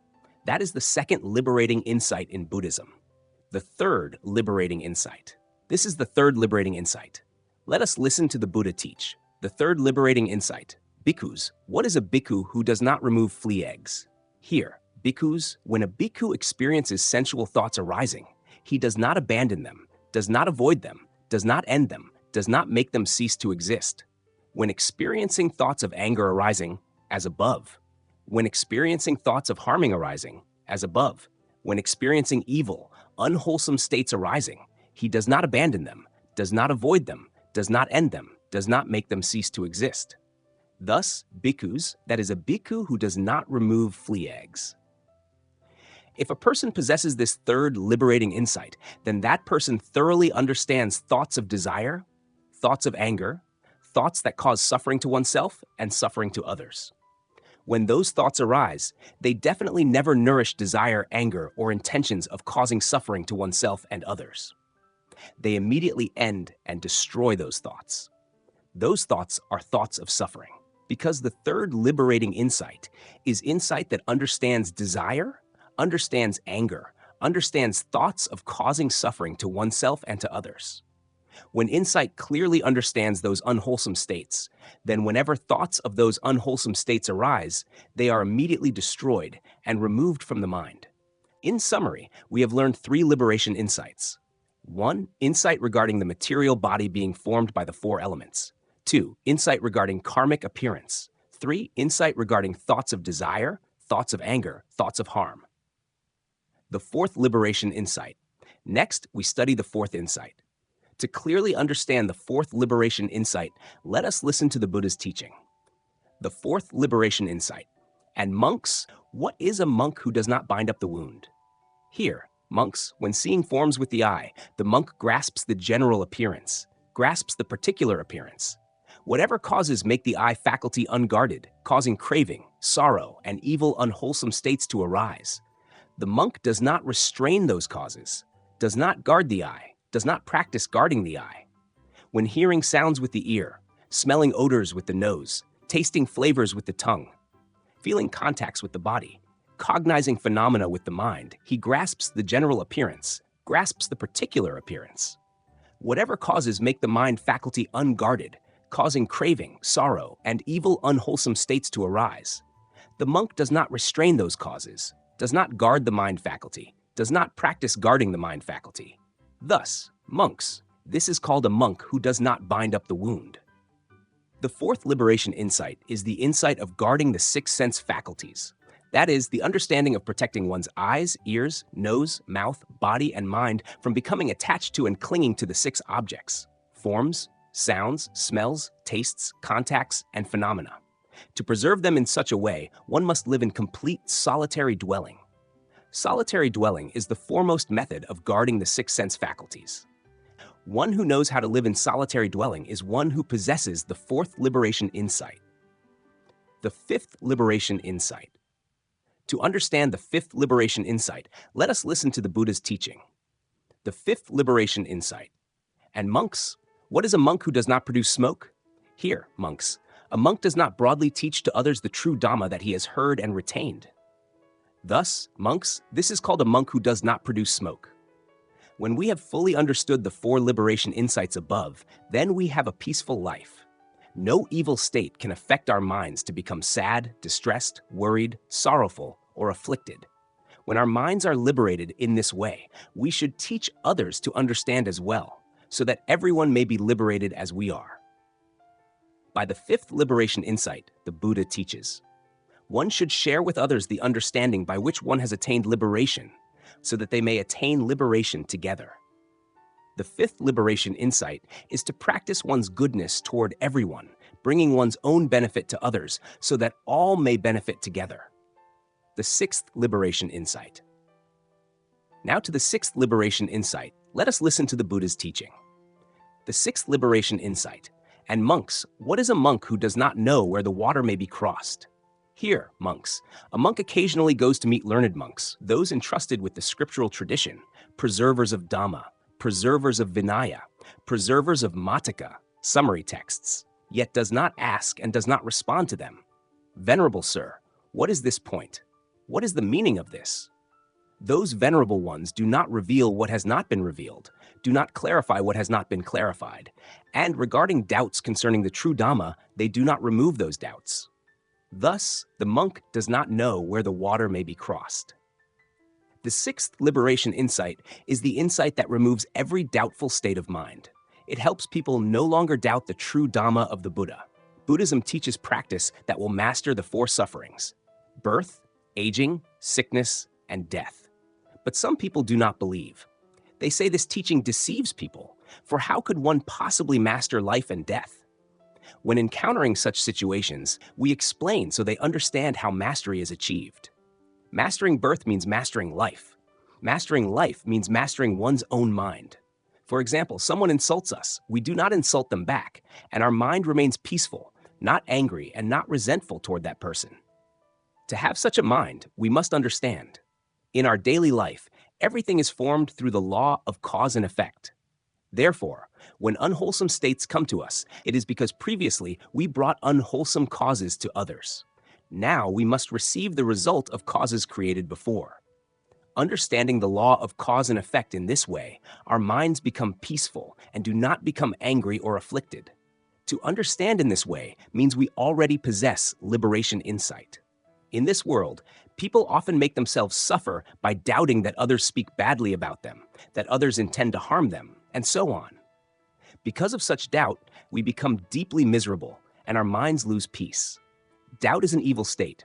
Let us strive to overcome it and eradicate all doubtful thoughts. When the mind of doubt ends, liberation is attained. The sixth liberation insight is the insight that destroys the mind of doubt and breaks apart the mind of doubt. If we possess the sixth liberation insight, then we no longer have a doubtful mind. Therefore, let us always live with the sixth liberation insight in order to save ourselves from the mind of doubt. The seventh liberation insight. The seventh liberation insight is the insight that thoroughly understands the Dhamma and discipline of the Buddha. Now let us listen to the Buddha's teaching. The seventh liberation insight. And monks, what is a monk who does not know the place of drinking water? Here, monks, while the Dhamma and discipline proclaimed by the Tathagata are being taught, the monk does not attain confidence in meaning, confidence in Dhamma, and does not attain joy connected with the Dhamma. Thus, monks, this is called a monk who does not know the place of drinking water. The seventh liberation insight is the insight into the method of practice for mastering birth, aging, sickness, and death, and the moral discipline of the Buddha. This is an insight very necessary for one who practices Buddhism. Because of not understanding the discipline and the method of practice for mastering birth, aging, sickness, and death in Buddhism, this seventh liberation insight determines who is a disciple of the Buddha and who is a disciple of outsiders. When we possess the seventh liberation insight, outsiders cannot deceive us. Therefore, later developed scriptures and Zen only deceive those who do not possess the seventh insight. When we study to the seventh insight, it makes us even more clear and wise regarding Buddhism. The eighth liberation insight. The eighth liberation insight is an insight that helps us clearly understand the path of Buddhist practice. Now let us listen to the Buddha's teaching. The eighth liberation insight. And monks, what is a monk who does not know the road? Here, monks, the monk does not truly know the Noble Eightfold Path. Thus, monks, this is called a monk who does not know the road. Coming to Buddhism is coming to the Noble Eightfold Path. Only Buddhism has this path. Therefore, the eighth liberation insight determines for us that one who comes to Buddhism but does not understand the Noble Eightfold Path does not possess the eighth liberation insight. When one possesses the eighth liberation insight, false religions and outsider teachings cannot deceive. False religions and outsider teachings cannot possess the Noble Eightfold Path. When one possesses the eighth liberation insight, Mahayana and Zen cannot deceive us. Although they claim the Noble Eightfold Path, they do not clearly understand the method and way of practice. For example, 1. The class of right view is to study the first liberation insight, seeing that form is formed by the union of the four conditions. 2. Right thought is thinking in a way that does not bring suffering to oneself, to others, and to all beings. 3. Right speech means speech must be gentle, refined, soft, and pleasant, causing listeners to feel peaceful, not sad or angry. 4. Right action means all actions of body, speech, and mind must carry out wholesome deeds and always prevent actions that do evil. 5. Right livelihood means sustaining life with foods that involve no killing of living beings, no suffering, and no cries of agony. Within these 5 classes, all are the study of moral discipline and virtue, which the Buddha taught in the Brahmajala Sutta. 6. In the class of right effort, we practice the method of 4 right efforts, daily preventing evil and eliminating unwholesome states. 7. In the class of right mindfulness, we practice the method of 4 foundations of mindfulness. 8. In the class of right concentration, we enter the kinds of concentration such as first jhana, second jhana, third jhana, fourth jhana, and accomplish the 3 knowledges. At this point, the Buddhist path of practice is complete. The 8th liberation insight is the insight that understands the Noble Eightfold Path. Next, the 9th liberation insight is the insight of 4 foundations of mindfulness. If in our life of practice we do not possess this insight, we will never practice to master birth, aging, sickness, and death. Therefore, the insight of 4 foundations of mindfulness is very important for our life of practice. The 9th liberation insight. Outside the method of 4 foundations of mindfulness, Buddhism no longer has any other method for attaining realization. Therefore, outsiders can never attain realization because they do not have the method of 4 foundations of mindfulness. Let us listen to the Buddha's teaching. The 9th liberation insight. And monks, what is a monk who is not skillful regarding the places where a herd of cattle may graze? Here, monks, the monk does not truly know the 4 foundations of mindfulness. Thus, monks, this is called a monk who is not skillful regarding the places where a herd of cattle may graze. Thus, the method of 4 foundations of mindfulness is very important for our path of practice leading to liberation. This 9th liberation insight is something we must study until thoroughly mastered. When practicing the method of 4 foundations of mindfulness, it must be practiced correctly according to the method itself. In the Satipatthana Sutta, the Buddha taught contemplating the body in the body. But if anyone has not yet practiced 4 right efforts and hastily practices 4 foundations of mindfulness, then immediately the mind becomes suppressed and turns into deviation and imbalance. Therefore, when practicing 4 foundations of mindfulness, the mind must have ended dullness, drowsiness, and scattered thoughts. If dullness and scattered thoughts still remain, then one should not practice 4 foundations of mindfulness. Therefore, among the liberation insights, it stands in the 9th position. Thus, beginners who have just started practicing should not practice this method, but should only know it in study. The 10th liberating knowledge. The 10th liberating knowledge is the knowledge of knowing sufficiency, that is, the knowledge of few desires and contentment. Therefore, let us listen to the Buddha's teaching. The 10th liberating knowledge. And monks, what is the monk who milks until dry? Here, monks, when householders, out of faith, offer requisites such as robes, alms food, lodging, and medicinal requisites for illness, the monk does not know how to receive only what is sufficient. Thus, monks, such is the monk who milks until dry. A Buddhist monastic who does not know sufficiency, who does not practice few desires and contentment, is not a Buddhist monastic, but a monastic of other teachings. Monastics of other teachings crave fame, crave gain, and delight in offerings from donors and supporters. The 10th liberating knowledge determines for us that to be a Buddhist monastic, one must let go of all material things. Life remains with only 3 robes and 1 alms bowl. At all times, one begs for food. Whatever is given, one eats. One should neither praise nor criticize. One dresses in coarse and ugly cloth, patched and mended. Only then is it in accord with the conduct of one who has left worldly life.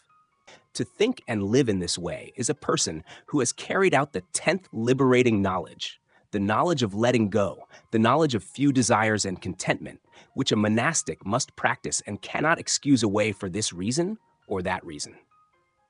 The 11th liberating knowledge is the knowledge of reverence, respecting and honoring those who practice genuinely and maintain strict discipline. One must not look down upon elder practitioners among the monastic community, even though they may hold no position in the Sangha organization. They are people who have practiced for many years. We are later learners. Therefore, we must show respect and reverence. When meeting them, we should know to yield seats, yield better places for them, or help them when they walk unsteadily. The 11th liberating knowledge. The action of respecting elders and yielding to juniors is the 11th liberating knowledge, which monastics like us greatly need to learn, so that it becomes a habit of reverence and respect toward everyone. Therefore, let us listen to the Buddha's teaching. The 11th liberating knowledge. And monks. What is the monk who has no special reverence and respect towards senior elders, those long gone forth, the venerable ones in the Sangha, the leaders in the Sangha? Here, monks towards senior elders, those long gone forth, the venerable ones in the Sangha, the leaders in the Sangha. There is no bodily action filled with loving kindness toward them, in front of them and behind them. There is no verbal action filled with loving kindness toward them, in front of them and behind them. There is no mental action filled with loving kindness toward them, in front of them and behind them. Thus monks, such as the monk who has no special reverence and respect towards senior elders, those long gone forth, the venerable ones in the Sangha, the leaders in the Sangha. Monks, any monk who is not complete in these 11 qualities, cannot grow, increase, or reach fulfillment in this Dhamma and discipline. These 11 liberating knowledges, if anyone knows how to apply them into daily life, one already sees the unmoving mind, so why would there be a need to practice many methods? These 11 knowledges alone are enough for us to practice abandoning sensual desire and abandoning unwholesome states. Therefore, Buddhism is not about sitting in meditation excessively to suppress consciousness, but only about abandoning the mind and accomplishing the path of liberation. Meditation in Buddhism is the unmoving mind in abandoning the mind, abandoning sensual desire, abandoning unwholesome states, not the unmoving mind by suppressing consciousness so that thoughts cannot arise, as in the manner of Chinese Zen. After reading this discourse, we should remember these 11 knowledges above, to apply them in practice without going astray or losing the way, and so that no method of other teachings can deceive us. The fruits of practice and attainment in Buddhism. A person who practices Buddhism but does not know the fruits of practice in Buddhism is like a traveler who does not know where each stage of the road leads. For example, the road from Trang Bang to Ho Chi Minh City must pass through many stages. 1. The first stage from Trang Bang to Soi Sao. 2. The second stage from Soi Sao to Soi Cut, Phuoc Han. 3. The third stage from Soi Cut, Phuoc Tan to Cu Chi. 4. The fourth stage from Cu Chi to Tan Phu Trung. 5. The fifth stage from Tan Phu Trung to Hoc Mon. 6. The sixth stage from Hoc Mon to Trung Chan. 7. The seventh stage from Trung Chan to Tam Luang. 8. The eighth stage from Tam Luang to Ba Quio. 9. The ninth stage from Ba Quio to Bai Hien intersection. 10. The 10th stage from Bai Hien to Ben Than Market. The path of practice in Buddhism is the same. Each stage of practice has its result. Therefore, a practitioner must recognize this, so that wherever one has reached in practice, one knows it. Otherwise, it is like a blind person feeling an elephant. Therefore, let us listen to the Buddha's teaching. Monks, in Magadha, there was an unwise cowherd. At the end of the rainy season, during the harvest season, without observing this bank of the Ganges River, without observing the opposite bank of the Ganges River, he drove the herd across to the opposite side at Suvadeha, at a place that could not be forded. Monks, the cows crowded together in the middle of the Ganges River and met with disaster there. By means of an example, the Buddha helped us see very clearly that because of the foolishness of the cowherd, the herd met disaster in the middle of the Ganges River. Therefore, one who practices to seek mastery over birth, aging, sickness, and death must know all the fruits of attainment along the path of practice. Therefore, let us continue listening to the Buddha's teaching. In the same way, monks, there are ascetics and Brahmins who do not rightly know this life, do not rightly know the next life, do not rightly know the realm of Mara, do not rightly know the non-realm of Mara, do not rightly know the realm of death, do not rightly know the non-realm of death. Whoever thinks that such people should be listened to, should be believed, will meet with misfortune and long-lasting suffering. On the path of practice seeking mastery over birth, aging, sickness, and death, one must clearly understand that in present life and future life, there are many things that bring suffering, and many things that do not bring suffering. Many things where death occurs, but also many things where death does not occur. Because of these things, we become too frightened, and therefore easily believe those outside Brahmins when they speak of demons, speak of ghosts, speak of the souls of the dead appearing here and there. Therefore, we should not follow them, and we should not believe anyone. Because believing and following is also like the foolish cowherd, and so the herd met disaster in the middle of the Ganges River. On the contrary, the wise cowherd lets the old cows go first to explore the way, and the young cows go last. Because of that, the herd safely crosses the river. If we want the path of practice to reach its destination completely, then let us listen to the Buddha's teaching. In former times, monks in Magadha, there was a wise cowherd. At the end of the rainy season, during the harvest season, after observing this bank of the Ganges River, after observing the opposite bank of the Ganges River, he drove the herd across to the opposite bank at Suvideha, at a place that could be forded. He drove first the old bulls, the leaders of the herd. These, after crossing directly through the Ganges River, reached the opposite bank safely. Then he drove across the strong, mature bulls, the bulls that had been trained. These, after crossing directly through the Ganges River, reached the opposite bank safely. Then he drove across the young bulls, the grown young cows. These, after crossing directly through the Ganges River, reached the opposite bank safely. Then he drove across the small calves, the nursing calves. These, after crossing directly through the Ganges River, reached the opposite bank safely. Monks, at that time there was a newly born calf. That calf, following behind its mother, running and calling, after crossing directly through the Ganges River, also reached the opposite bank safely. Comparing the herd led by the wise cowherd, the herd crossed the Ganges River safely. Likewise, those who have attained the path through practice know very clearly where practice becomes suppression of the mind, where imagination and delusion arise. Therefore, they guide practitioners to reach the destination completely, without fear of going astray. The practice here is not to eliminate wandering thoughts, but to observe whether the mind is still affected by unwholesome states or not. If the mind cannot be affected by unwholesome states, then that is attainment of the path. Attainment of the path is not that the mind no longer has thoughts. The Buddha taught, prevent unwholesome states, eliminate unwholesome states, give rise to wholesome states, increase wholesome states. Thus, it is clear that the mind still has thoughts, but wholesome thoughts, not unwholesome thoughts. Therefore, those who practice by suppressing consciousness until thoughts cease are mistaken. The Buddha did not teach practice in that way. If we want to understand these matters clearly, let us listen to the Buddha's teaching. Monks, just like those old bulls, the leaders of the herd, they crossed directly through the Ganges River and safely reached the opposite bank. Likewise, monks, those monks who are arahants, who have cut off the taints, completed the practice, done what should be done, laid down the burden, attained the goal, completely destroyed the fetters of existence, and are liberated through right knowledge. These, after crossing through the river of Mara, have safely reached the opposite bank. Those practitioners have cut off the taints, the fetters have been destroyed, therefore no unwholesome state can affect their minds. They are completely liberated, just like the strong trained bulls. which crossed the river and reached the opposite bank in peace. Above are those practitioners who have cut off the taints and the fetters of existence, who have attained the fruit of arahantship. They have attained the goal of the unmoving mind, peacefulness, bliss, and nothing to do. At this point, the practice of Buddhism has been completed. There is no further method of practice at all. This is the first stage of entering nirvana for anyone determined to practice and eliminate the taints and the fetters. The second stage also enters nirvana. Therefore, let us listen to the Buddha's teaching.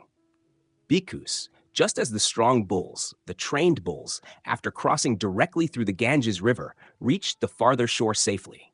In the same way, bhikkhus, those bhikkhus who, after eliminating the 5 lower fetters, are spontaneously reborn and there attain nirvana, never needing to return to this world again. Those ones, after crossing the river of Mara, will pass safely to the farther shore. Practicing according to Buddhism to enter nirvana is not difficult. Therefore, those who have attained the fruit of arahantship can enter nirvana. And as the Buddha taught above, one only needs to eliminate the 5 lower fetters. Then even after death, one still enters nirvana very easily. The 5 lower fetters include 1. Identity view fetter, 2. Doubt fetter, 3. Attachment to rites and rituals fetter, 4. Craving fetter, 5. Anger fetter. Only by eliminating these 5 lower fetters, then after death one also enters nirvana easily, no less than one who has attained the fruit of arahantship. Above is the second fruit of those who enter nirvana. Below is the third fruit of those who practice according to Buddhism. Only by eliminating 3 fetters and weakening the mind of greed, anger, and delusion, entering nirvana is also not difficult.